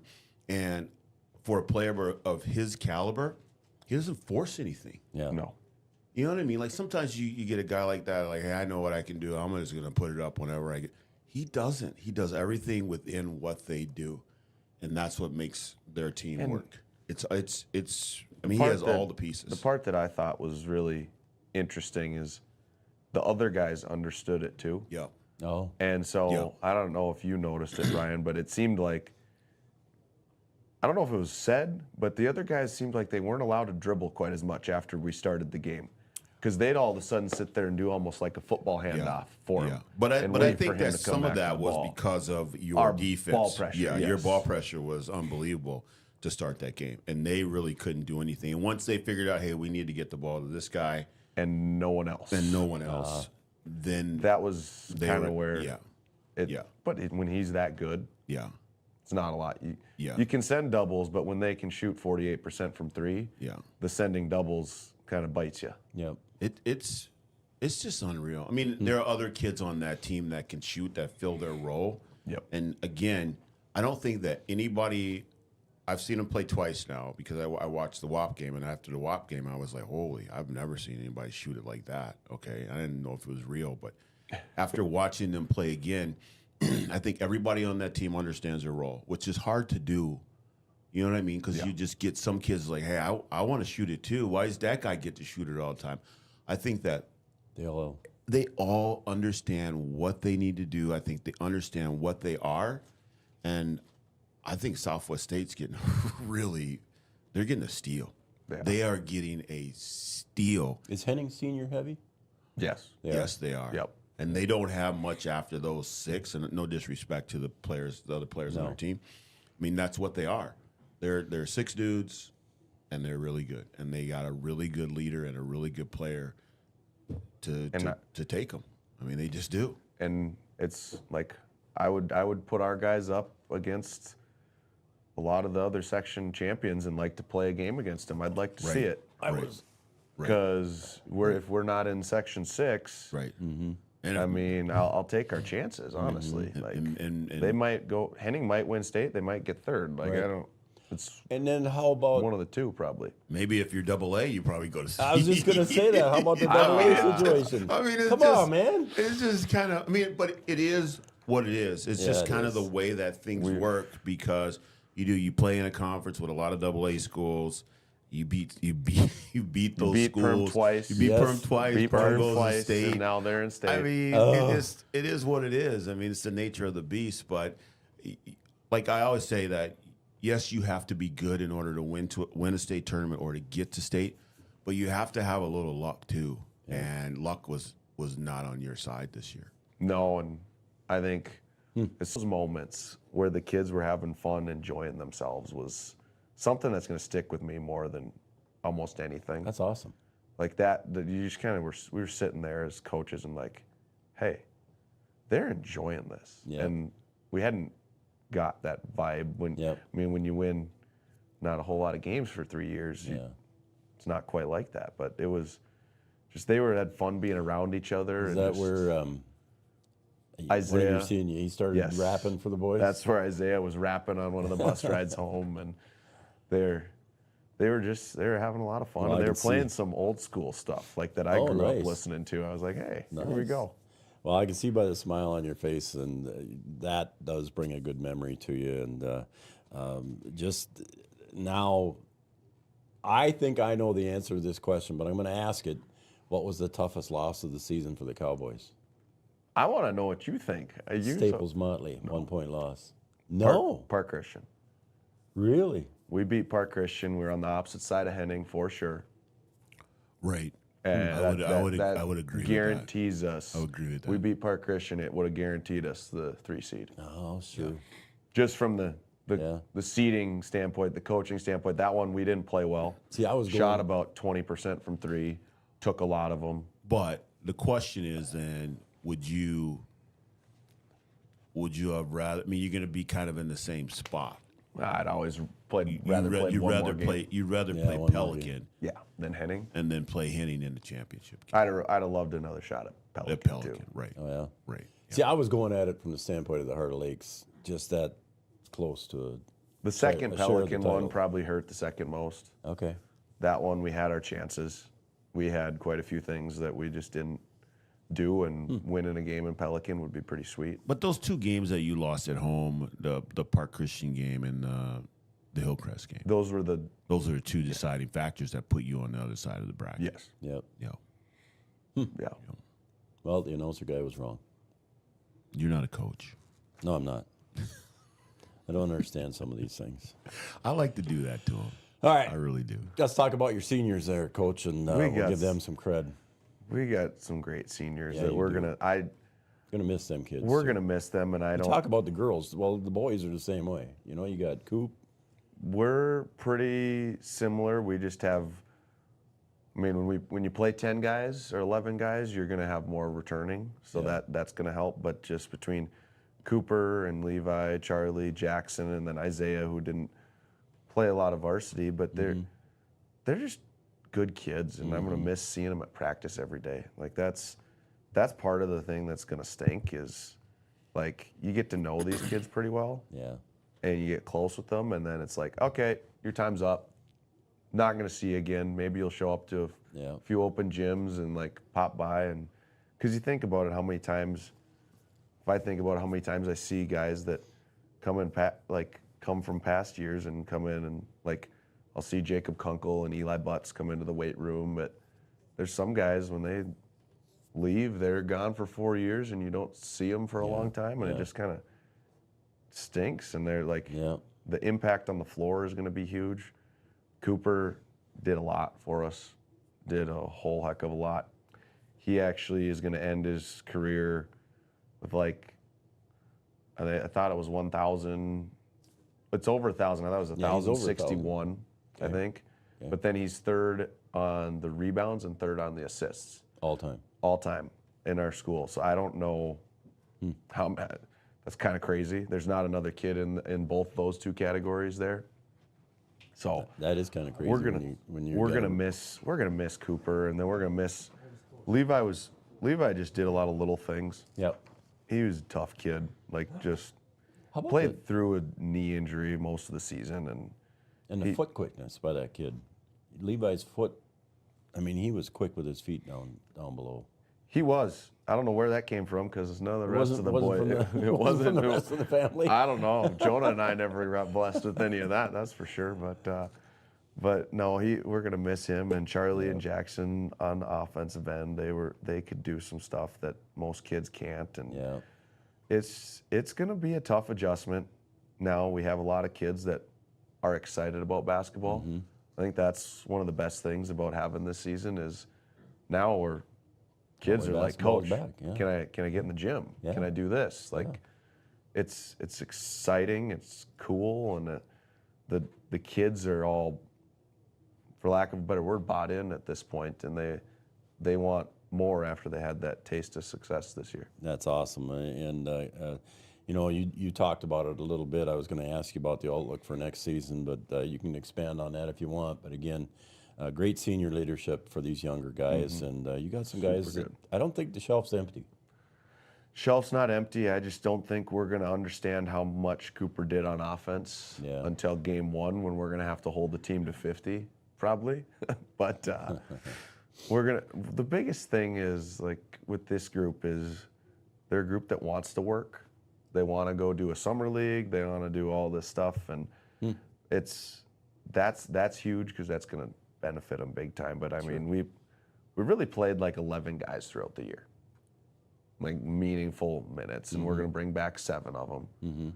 So there's already 7 guys that they can play varsity basketball, which I've never had, and I don't know many teams that get that luxury. And I think we're going to plug in a couple more that maybe weren't out. Joey Lopez is talking about, hey, Coach, I'm coming back to play basketball next year. I'm like, okay, he's another kid that's pretty athletic. And then we got some guys on the JV and a couple on maybe from the C squad that could all of a sudden they grow a few inches and maybe put on a little weight in the weight room. And we're looking at another 10-man rotation, hopefully. Yeah, because you got some height coming back with Hunter and you know, and Connor. Hunter, Aiden's Connor long. plays like he's 6'2". Connor plays like, well, Connor might be about 6'1", but he plays like he rebounds like a kid that's about 6'4". He's not afraid to get in there. So no, we got some good things coming back. Some good pieces to the puzzle coming back, and again, a great season for the Cowboys, and congratulations to the seniors doing a good job of leading those young guys too. And they're going to be missed. Those seniors love those guys, and it's going to be a tough one. But you know what? It happens every time, and they set the program in a great direction. You had your banquet yet? No, we got so many things to get done. Kind of like Bogey, huh? Kind of like Bogey, and then I took the 8th grade to Ada this last weekend, and they played. So that was this. I don't know when we're going to do that banquet. Jen and I got to get that figured out. Before I forget, have HOL announced their all conference yet? Yeah, Perm's still playing though. Oh, so they aren't going to. Well, we got. Don't 3. say it if you're not. We have 3. Okay. I'll tell you that much. Okay, good. We have 3 guys that made all conference. So you can probably guess who. I can probably guess who, but congratulations to those 3. There'll be another cool announcement eventually, but that'll be at our banquet. Yeah, so that's what I figured. Okay, beat up. Anything else? Besides the obvious, is there one player that you're really gonna miss? I think it's from a coaching standpoint. Like Levi on the defensive end could do so many things. Yeah, like he could guard a guard. And guard a big. Fine on the perimeter and in the post, and could rebound. That's a big piece to our defense. We're going to have to find out what Hunter Bogenreef can do. We might have to change ball screen coverages and do a few things differently that way. That's a piece that's going to really, really be interesting. It's because he was just so solid on the defensive end and was always in the right spot. So. I'm always curious about that because everybody always sees the glaring. And obviously, we're going to miss Cooper. He's right. Scoring 18 points a game. Everybody knows that. But I'm always curious to another coach, hey, what's the piece that you're really, really going to miss? We can manufacture ways to score the ball, but if you don't have defensive awareness, that's hard to come by. Yeah, definitely. And that's a piece we're going to have to figure out how we can get stops, because it might not look the same. And it's an important piece. I think sometimes when you lose a score or whatever, you're like, oh, yep, they're not going to be able to replace those points. But I think those points can come from different places. But the guy who does some of that stuff that you don't see or that people don't always see, that's the hard part. Yeah. That's the hard part to replace. So I would agree with you. Yeah, that's going to be an interesting one. And it's not going to be like just on one guy, but right. We'll look a little different. It's always, that's part of coaching. You got to find ways that fit your guys. Earn that paycheck. Yeah. So very much so. Jordan Christensen. Before I forget, there's your coffee from you. Southern Valley Travel Center. Congratulations, 22-7. Nothing to Thank you shame guys about for that. everything you You're do. welcome, man. It's sweet. We appreciate you being a part of our program and letting us in the gym and stuff. No, we're one of the probably the only double or single A school that gets this kind of publicity. So we appreciate it's pretty it. sweet. Thank you very much. All right, Jordan Christensen, head coach of the Cowboys, and we'll talk to him probably next year about this time, maybe even during football season, who knows. Hey, we got another Coach of the Year coming up here. How about that? She's waiting in the wings. There we go. All right, we'll be right back with Grace Brandt, and we'll talk to her about some gymnastics. And again, Jordan, thanks very much. And we'll be right back after these messages on Three Borders Sports Network.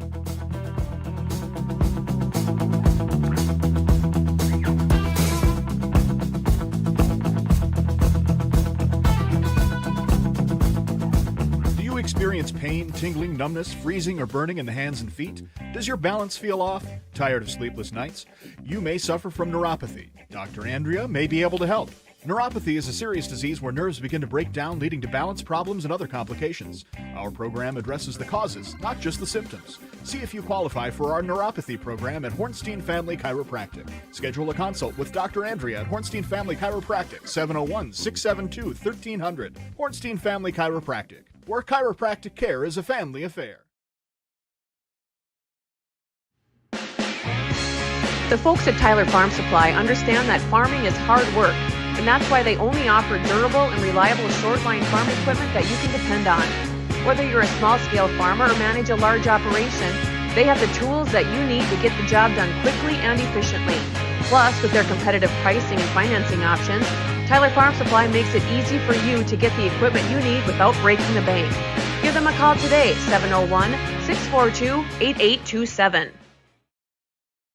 When challenging conditions arise, we don't back down. We up our game. We outpace the competition. Keep you ahead of adversity. We keep you equipped and bring you solutions that hit close to home. Channel leads the field so you can rise above. See how at channel.com/rise. Make OSPTI your choice for outpatient rehabilitation and sports injuries with locations in Fergus Falls, Breckenridge, and Hankinson. Orthopedic and sports physical therapy is the right choice for your recovery. Live your best life. Trust the experts at OSPTI.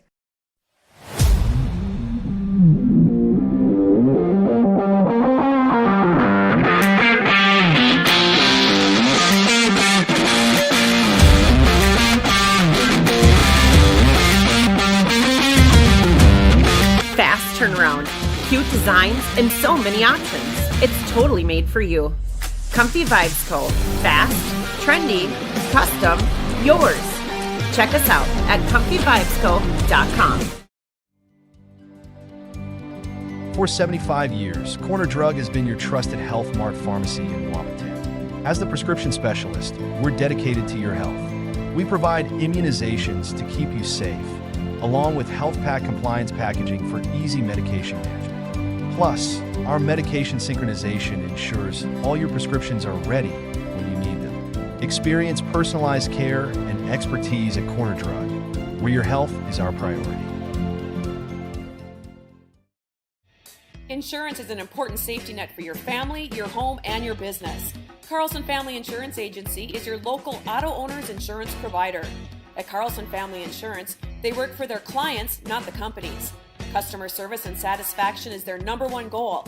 Give Carlson Family Insurance a call for all of your personal, farm, business, and crop insurance needs. 701-672-6002 or at cfiagency.com. Carlson Family Insurance, your auto owner's insurance agent. Every morning, we start our day with a purpose. To care for each other. Beyond hospital or clinic walls. Helping people feel seen and heard. Because family, friends, and community mean everything to us. This is who we are, and this is what we care about. Hey there. So we have 30 seconds.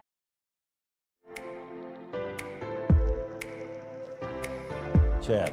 Oops. Get him under control, Chad. Oops. Isn't that what he says all the time? Welcome back, everybody, to Giants Coaches Show. I was struggling right there. I was struggling right there. The mouse did not. The mouse was not operating correctly. So. Oh, no, it's the mouse. It was. I was. Yeah. But I recovered like the professional that I am. Did you have it upside down or what? Like, no, I kind of did, but like the professional that I am, I recovered. You recovered. Also brought to you in part by Red River Communications and Cable Channel 28, Red River Communications, Internet with a Human Touch. I don't have anything. I thought you were going to say something. No, no. Where he's at. I don't know. Okay. We're ready to go? Yes, we're back. We're back with another Coach of the Year. Exactly. We're Region 1 Coach of the Year for the girls. Thank you. I was, Division yes. A. Yes. And here is our EDC Coach of the Year. That's a little bigger deal, though, I think. Huh? I think that's a little bigger deal. Well, good. I'm glad she's a bigger deal than you are. Of course. So, is what it is. Yeah. Congratulations. Thank you. How about that? Thank you. Is that your first one? We tied last year. There was me and the coach from Fargo, and I had reached out to Justin Fletchock, and I said, how does it work when you have only 2 coaches and both coaches are part of Coaches Association? He said, you guys can vote. And I said, what happens if we each vote for ourselves? And he said, well, then you vote again. And I said, what if neither of us are going to change our vote? Yeah. And he said, well, you mentored her, so in our books, you're our coach. But, yeah. Awesome. All right. Good for you. Well, anyway, it's still a nice honor to be in. And Yeah. I know just from talking to you here at the show and maybe off air a little bit too, but you put in the effort, young lady, and so congratulations on that. Thank you. I Well appreciate deserved, it. I think, in Thank my you. opinion. All right, Grace, EDC Coach of the Year. So then we go to state tournament, or the state gymnastics meet, if you will, and go out there with a couple of girls, and I think Justice was still injured, right? Correct. Yep. Yeah. So her, she had a really high degree ankle sprain that she had sustained at the end of January at our home meet. And so that was something where she was in a boot for roughly like 2.5, 3 weeks. By the time we'd gone to state, she was out of a boot, but still there was some residual swelling in the ankle, still some pain. And so it was just something where I just didn't even want to try to push, let's get you back for it. Ultimately, high school sports and activities can be up to, maybe 6 years of a student's life. And that's a great chapter. And there's always opportunities for them to come back as mentors, as coaches. But they have to live in this body the rest of their life. Yeah. And I want to make sure that it's still functional when they get to be 45 and 60 and 85 years old. Yep. Yeah, and that's a big part. And kudos to you for recognizing that as a coach, because, again, she's going to need that ankle the rest of her life. And, you only get one. So as I say that, of course, there's probably some kind of thing that you can replace them, but who knows? Yeah. But again, kudos to you. So, all right, so you got the state tournament with Elise and some of the other girls and participate. Yeah. So we had a really solid showing at the state meet. We were seeded 8th going into the meet, and we ended up placing 7th overall That's as a awesome. team. So we continue to see some of that continued growth throughout the season. When it gets to tournament time, you don't want your kids to plateau necessarily. You want that plateau to happen at a natural point, kind of in the last third of the season maybe, where they can build on it. But then when you get to the point of execution, you want them to be able to push themselves, maybe the farthest they have so far that season. And I felt like I really saw that come to fruition with our team at the state meet. The girls were really in that competition mindset, and it was great being able to bring 3 middle schoolers. All 3 of our 7th graders competed as varsity all-arounds at the state meet for team day. And I think that sets a really important tone and kind of precedent for them that when we talk about varsity level sports, whether you have a senior go down with an injury, you have a teammate who's maybe not eligible to compete. I had one girl get really ill on the way out to state. And so we had some roster change-ups that happened when we arrived in Dickinson. Oh, boy. And there's a reason, why you submit alternates from your team. Yeah. But we got out there, and I had, 3 7th graders who had never done high school gymnastics before. They had done competitive, but not high school. I was really impressed with Riley Lahr. She's a 9th grader at Wahpeton, and she did cheerleading this fall with me, and I recruited her for gymnastics. She started out as only having a floor routine this year, and she ended as being a varsity all-around competitor, and she competed at state on Good team for day her. in all of the categories. So really becoming an integral part of this team, being willing to grow, to learn new things. incredibly coachable. And when we talk about high school sports and athletes, we want students who are coachable, who are open to feedback, who want to get better. And I really saw that from her. And she was able to show up and execute in a high pressure environment. That's pretty awesome. And before we go on to the results, I mean, I think you got some more results you want to talk about there with Elise and everybody. But again, I think that's kudos to you as a coach for saying, okay, I've got to look at this young lady for next year, or I got to look at this young lady for 2 years down the road. Or, I mean, you got to keep doing that. And I'm sure B-Dub would agree with you on that case. You really do. When it comes to sports, especially smaller sports, maybe sports that are less in the public eye in our community, in order for us to continue to be here, we have to have those numbers. And so part of my relationship with Three Rivers Gymnastics in town involves me coaching in the off season for the gym, working with their competitive program, working with their competitive coach for our Excel and our club program to be working on developing some of these elementary schoolers and early middle schoolers so that when they do get into 7th grade, if they're part of our co-op school, we can get them onto high school team. And I think that's been a great feeder program the last 3 years. We've really grown a reliable and a solid club program to be able to train girls to be ready for high school gymnastics. That's awesome. All right, anybody else there at the state meet that you want to talk about? Yeah, I saw some really impressive upgrades happening in our last couple of weeks. We were able to get some new dismounts on bars from some girls like Lexi Vermillion. She's a 10th grader out of Rossholt. I was really excited to see that when we're looking at team day, the girls are keeping each other accountable in that headspace and are giving each other kind of feedback during their limited warm-up opportunities. Especially my middle schoolers, they were really open to feedback. And I think that's where someone like Justice Christian becomes really integral. As a teammate, she has extensive background. She's been coaching recreational. She knows how to give those pointers in a way that middle school students can understand. So that was really helpful. But aside from team day, we also had individual day. So we qualified as a team, and we competed on Friday, and then on Saturday was individual day, where Elise Scoville was qualified in all 5 events. So all 4 of the individual events, and then the all-around as well. And the all-around. Yeah, and overall, I was impressed with Elise's showing.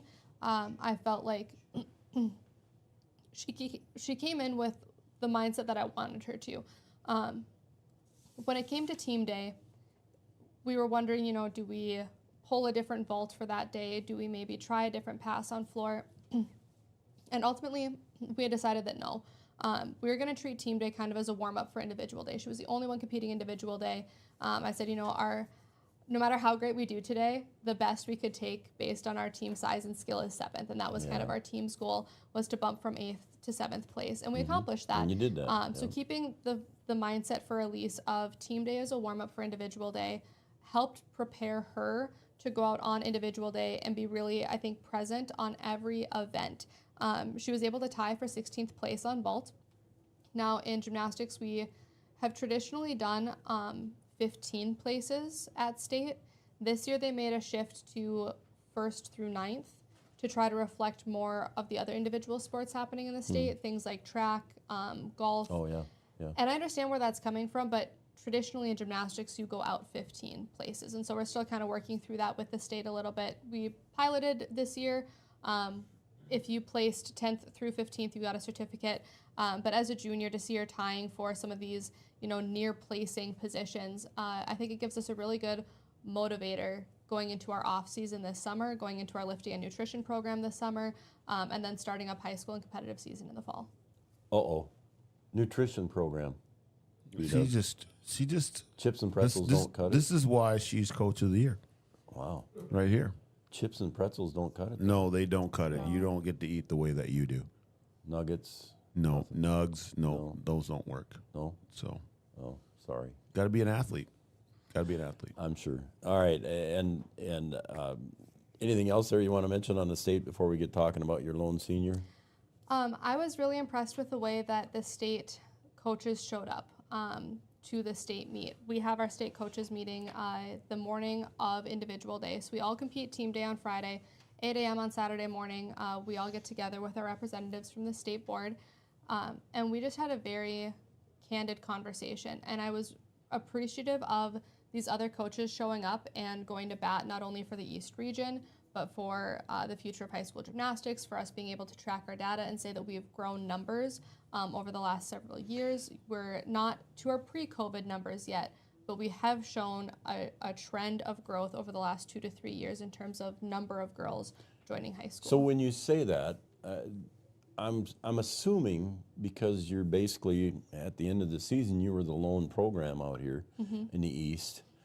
Do they have, I don't know if sympathy is the right word, empathy? How do they feel for you? And did they talk at all about maybe splitting the region even a little more, making the region bigger? Yeah, I would say there was a lot of sympathy, not necessarily in like, oh, let's throw a pity party for the Eastern region. Yeah, no, that wasn't going to happen. But I really appreciated how the coaches in the West sympathized and said, like, we care about this program. We have a vested interest in this program in the state. And a lot of the girls that these Western programs graduate end up going to post-secondary schools in the East, whether they're attending NDSU or VCSU or UND. They're in our region. They're accessible, and that produced a really great conversation of, we have girls who have training and background and have coached and would love to help run a Fargo program, would love to help get a program up and running again, you know, in whatever location.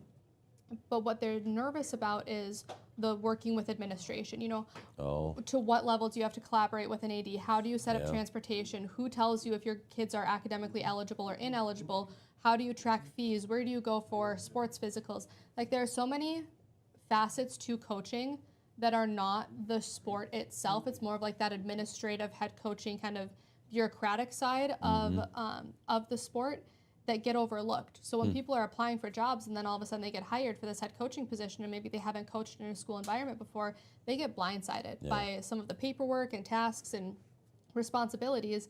But I was very forthright in the meeting and said, if we can get girls in Fargo who are at NDSU and they're willing to work with Fargo Public and get a program off the ground, I'm happy to go up a day a week in the fall and walk them through busing schedules and eligibility checks and, you know, uploading your roster to state and doing all of the online trainings.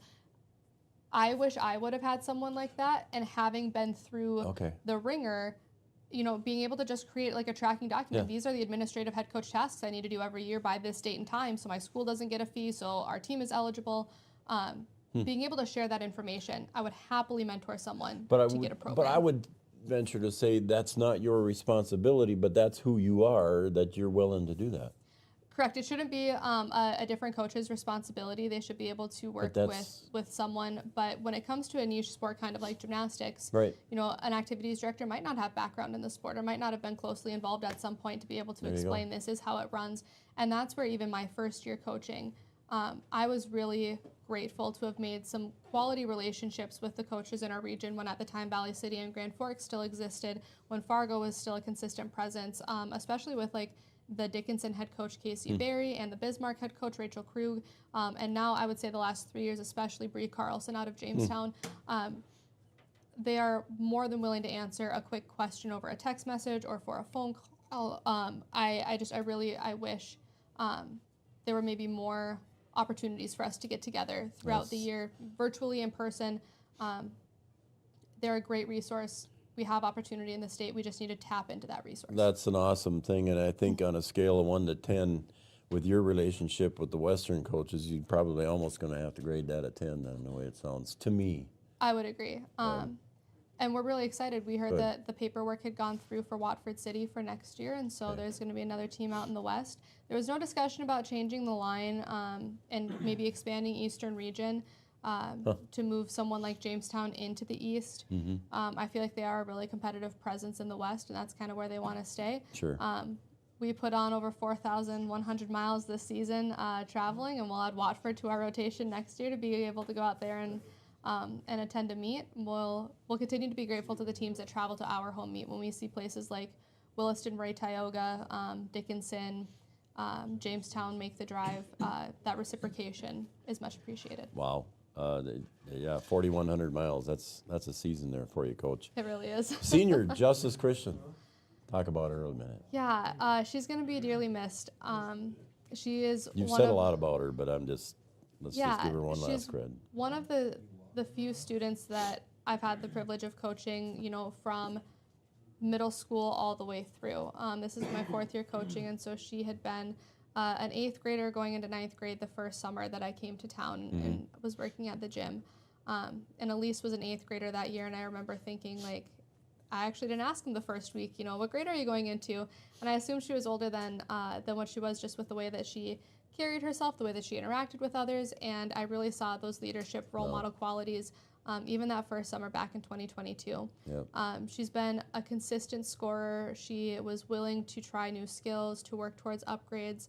I think she really understood the meaning of perseverance, that in a sport like gymnastics, what you're doing isn't always comfortable. Right. Your body is taking a very physical beating sometimes with all of the landings and the falls and, you know, doing all of the skills that they do on a balance beam. A balance beam is narrower than your iPhone is, so there's not a lot of space for error.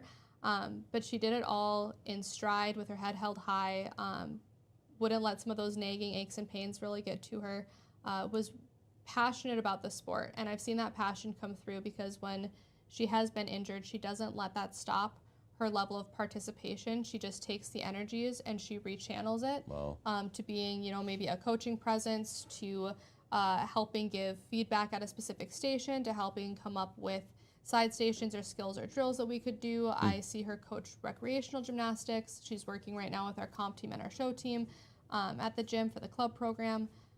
She has the knowledge base. She has the passion. She's a natural teacher and a natural leader.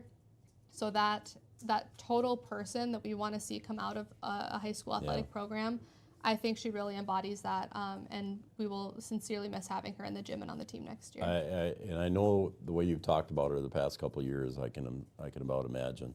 And hopefully she can come back and help you out a little bit in the gym next year. So I'm hoping so. She's headed to Fargo for cosmetology school. Okay. Her plan is to live up there, I believe, and maybe have some availability in the evenings.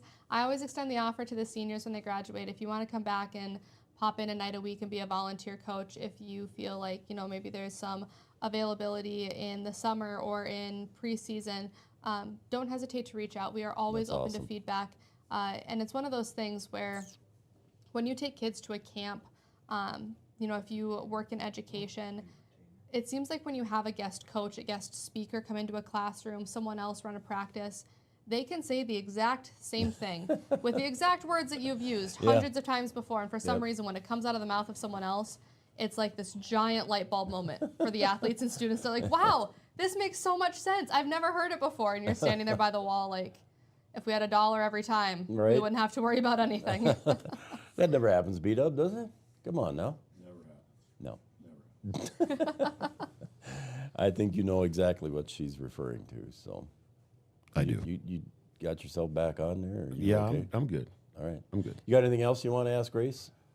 No, I just that I'm looking forward to broadcasting a gymnastics event next year. Yeah. That is. We were gonna do the EDC meet and we weren't able to because of the changes, but we're gonna put it on the schedule and we're gonna get her done.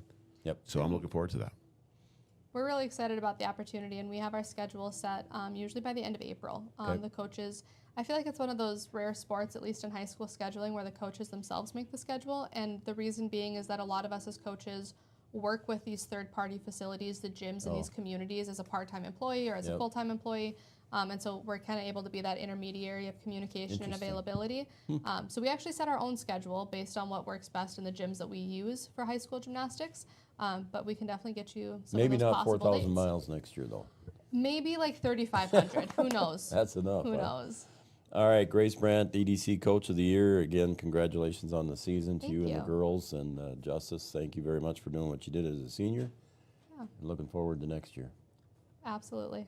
All right, that's Grace Brandt, head coach of the BW Storm Gymnastics Squad. And we're going to come back and we'll wrap this thing up. And we'll talk about our Condell Innovation Play of the Week coming up after this, right here on Three Borders Sports Network. We'll be right back.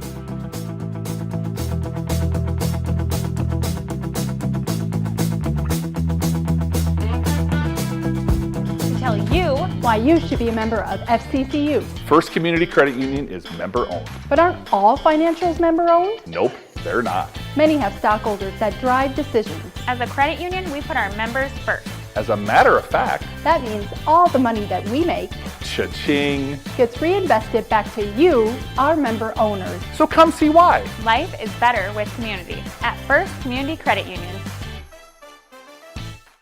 Comdell Innovation is now hiring production technicians for a variety of shifts with opportunities to make $20 or more per hour. Work in a clean, climate-controlled facility. Second shift, 4 10-hour days, every weekend off, 3:30 p.m. to 2 a.m., and 4-crew rotation, straight days, 7 a.m. to 7 p.m., or straight nights, 7 p.m. to 7 a.m. Apply in person or online at ComdellInnovation.com. Comdell Innovation of Wahpeton, an employee-owned company. Every business begins with an idea. With dedication, hard work, and high-speed broadband, that idea can grow into something giant. The member organizations that form BAND are proud to support North Dakota businesses every step of the way, from the soil to the stadium.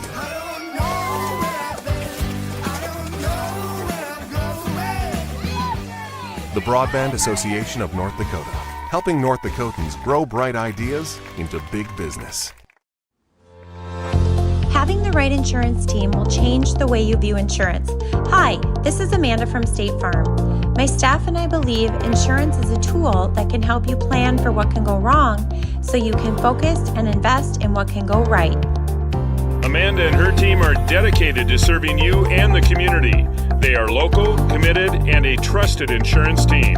See why they've been voted Best Insurance Agency 7 years and counting. Come see us. We'd love a chance to work with you too. Smith Motors in Wahpeton, our goal is to find the vehicle that fits you, both in lifestyle and budget. Do more with the spacious GMC Acadia, the powerful, always dependable Chevy Silverado, or the rugged, hardworking GMC Sierra. Since 1960, Smith Motors has provided an excellent automotive experience featuring high-quality service and low-pressure sales. Chevrolet or GMC, the selection is great, and if we don't have it, we'll find it for you. Smith Motors, small-town friendly, big-town.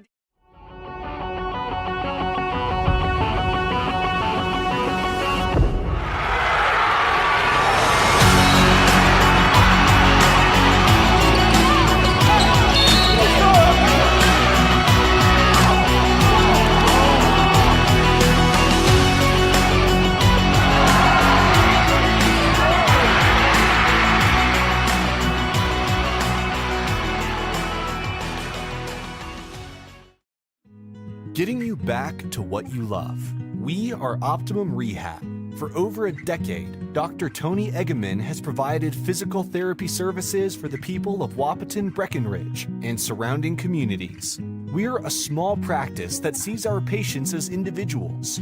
Through hands-on techniques, our patients have their treatment plans tailored to their exact needs. Sprains, sore muscles, back pain, achy joints, rehab following surgery, you name it. Optimum Rehab is your answer. When you need exceptional physical therapy, you need Optimum Rehab.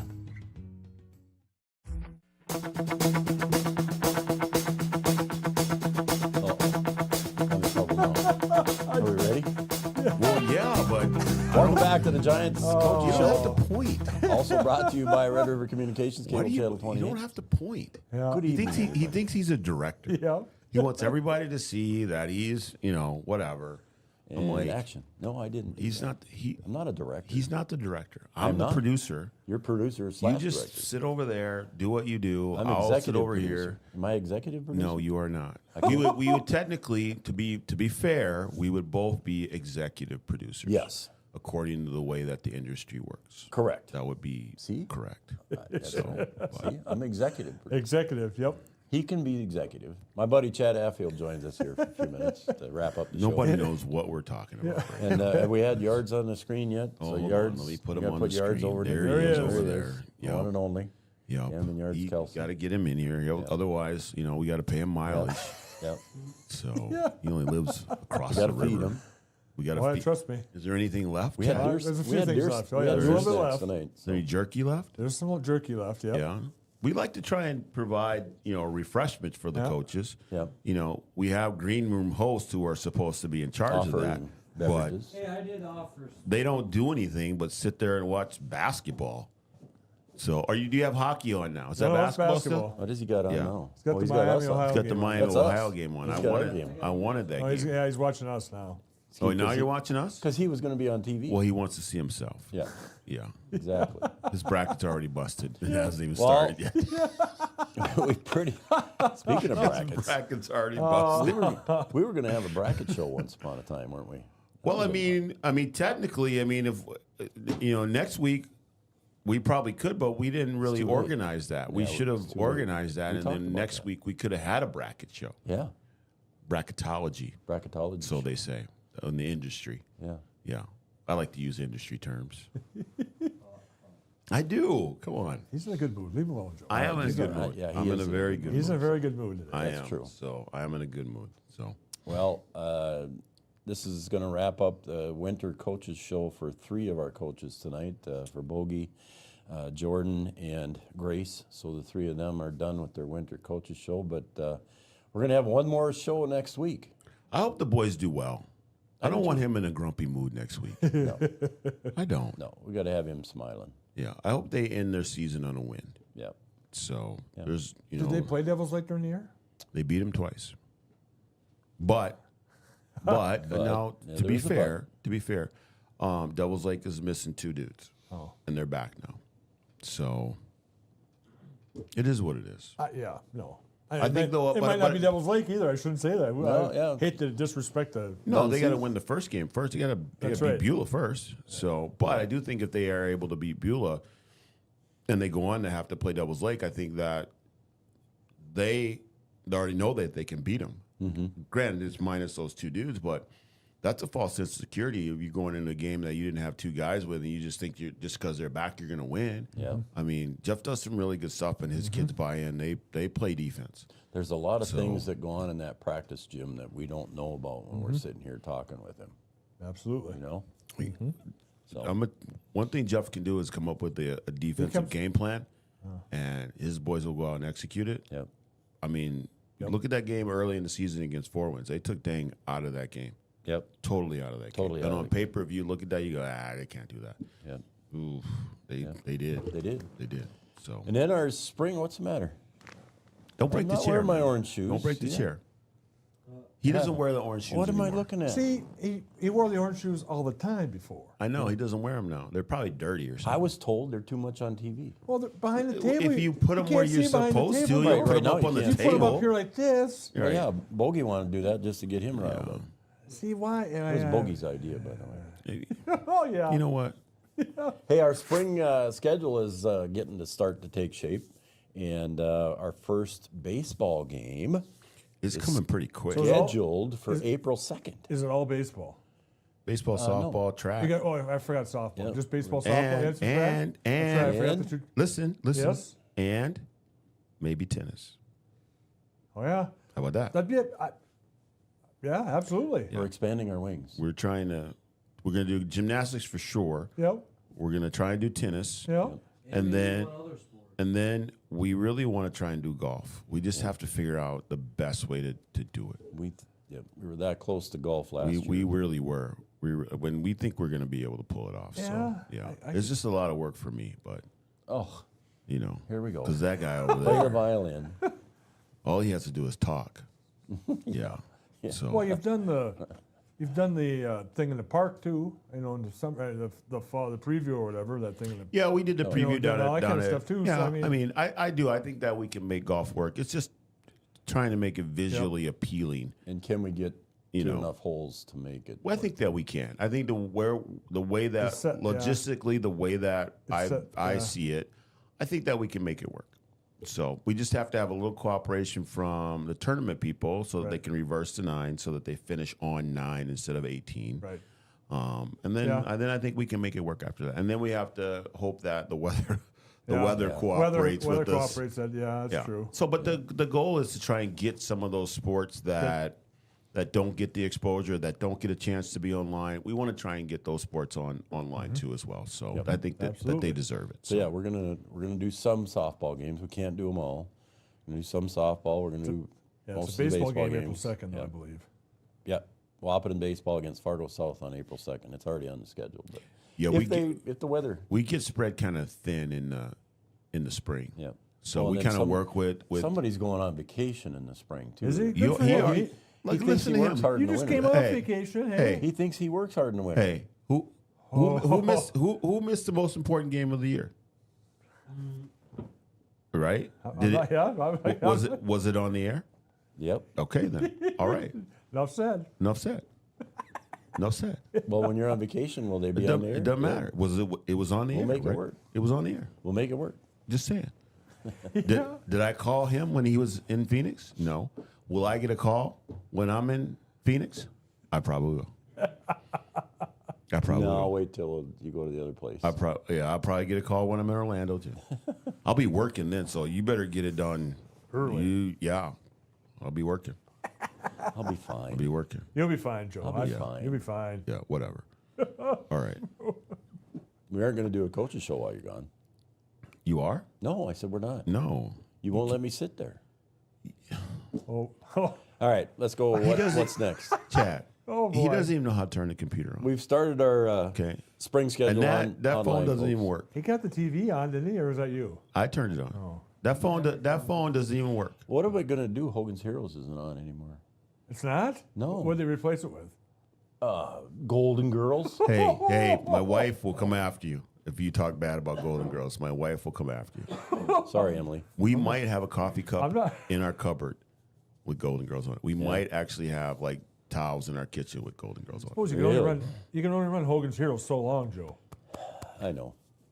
Well, You could, again, Joe. You can still watch it. Okay. you can. You can watch it on Pluto. Let's It's talk on about Pluto. Comdale Innovation Play of the Week. Should we 'Cause talk you about won't that? tell me what it is. Should we talk about that? How am I going to introduce it when I don't know what it is? Normally, we don't really say what it is or who's the winner. Or any, I mean, it's not really a winner, but No, we don't. yeah. We normally don't really say. We just kind of We might we kind of mention an introduce honorable it. mention or Yeah, something. we do, and then we just kind of flow into it. But Okay. because this one is kind of a little bit special. Okay, it is not a local player who received the Comdale Innovation Play of the Week. It is a team that it went to. Okay. Okay, it is not a local team. However, the team that is featured in the Comdale Innovation Play of the Week has a connection to Three Borders Sports Network. Oh. Yeah. It is my high school team, the Peoria Manual Rams. And the colors for Three Borders Sports Network are orange and black, which is the colors of the Peoria Manual Rams. Okay. Okay. All right. And we all know that my dad Yes. was a diehard Peoria Manual Ram fan. Okay. And sadly, he passed away this past year. Mm-hmm. And Manuel made it to the state tournament last year, finished fourth. And when my dad was getting dressed for that particular game to go, he said to my sister, "This is probably my last tournament." And little did we know it was his last tournament. Yeah. But the Rams made it back to the state tournament this year. Not only did they make it back, they are the state champions. State champs.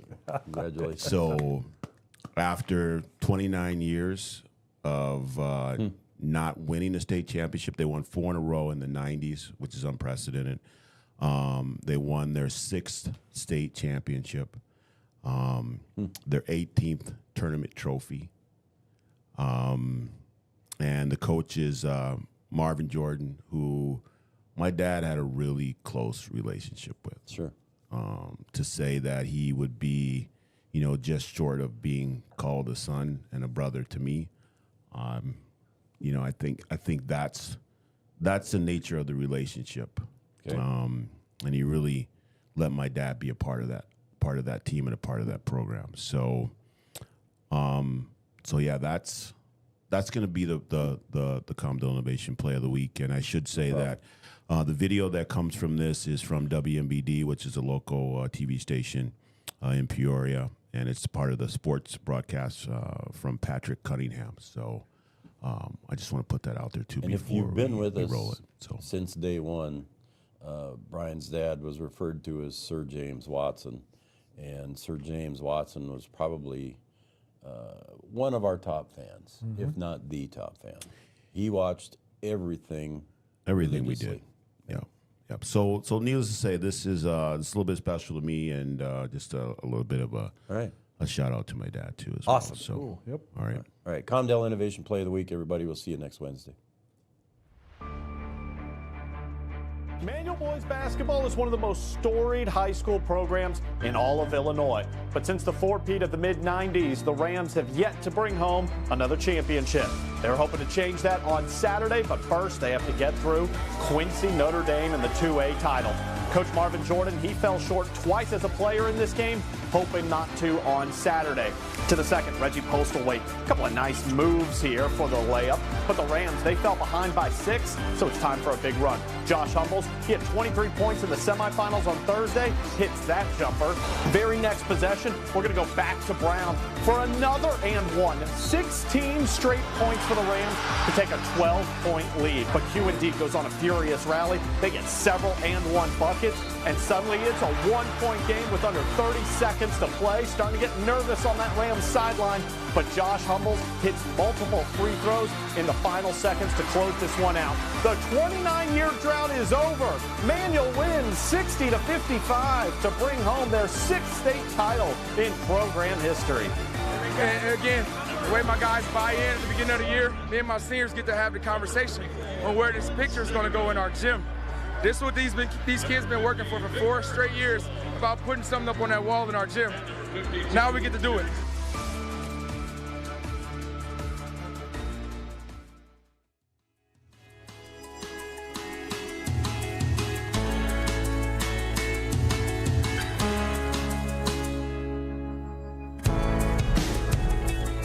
Comdale Innovation is now hiring production technicians for a variety of shifts with opportunities to make $20 or more per hour. Work in a clean, climate-controlled facility. Second shift, 4 10-hour days, every weekend off, 3:30 p.m. to 2 a.m., and 4-crew rotation, straight days, 7 a.m. to 7 p.m., or straight nights, 7 p.m. to 7 a.m. Apply in person or online at ComdaleInnovation.com. Comdale Innovation of Wahpeton, an employee-owned company.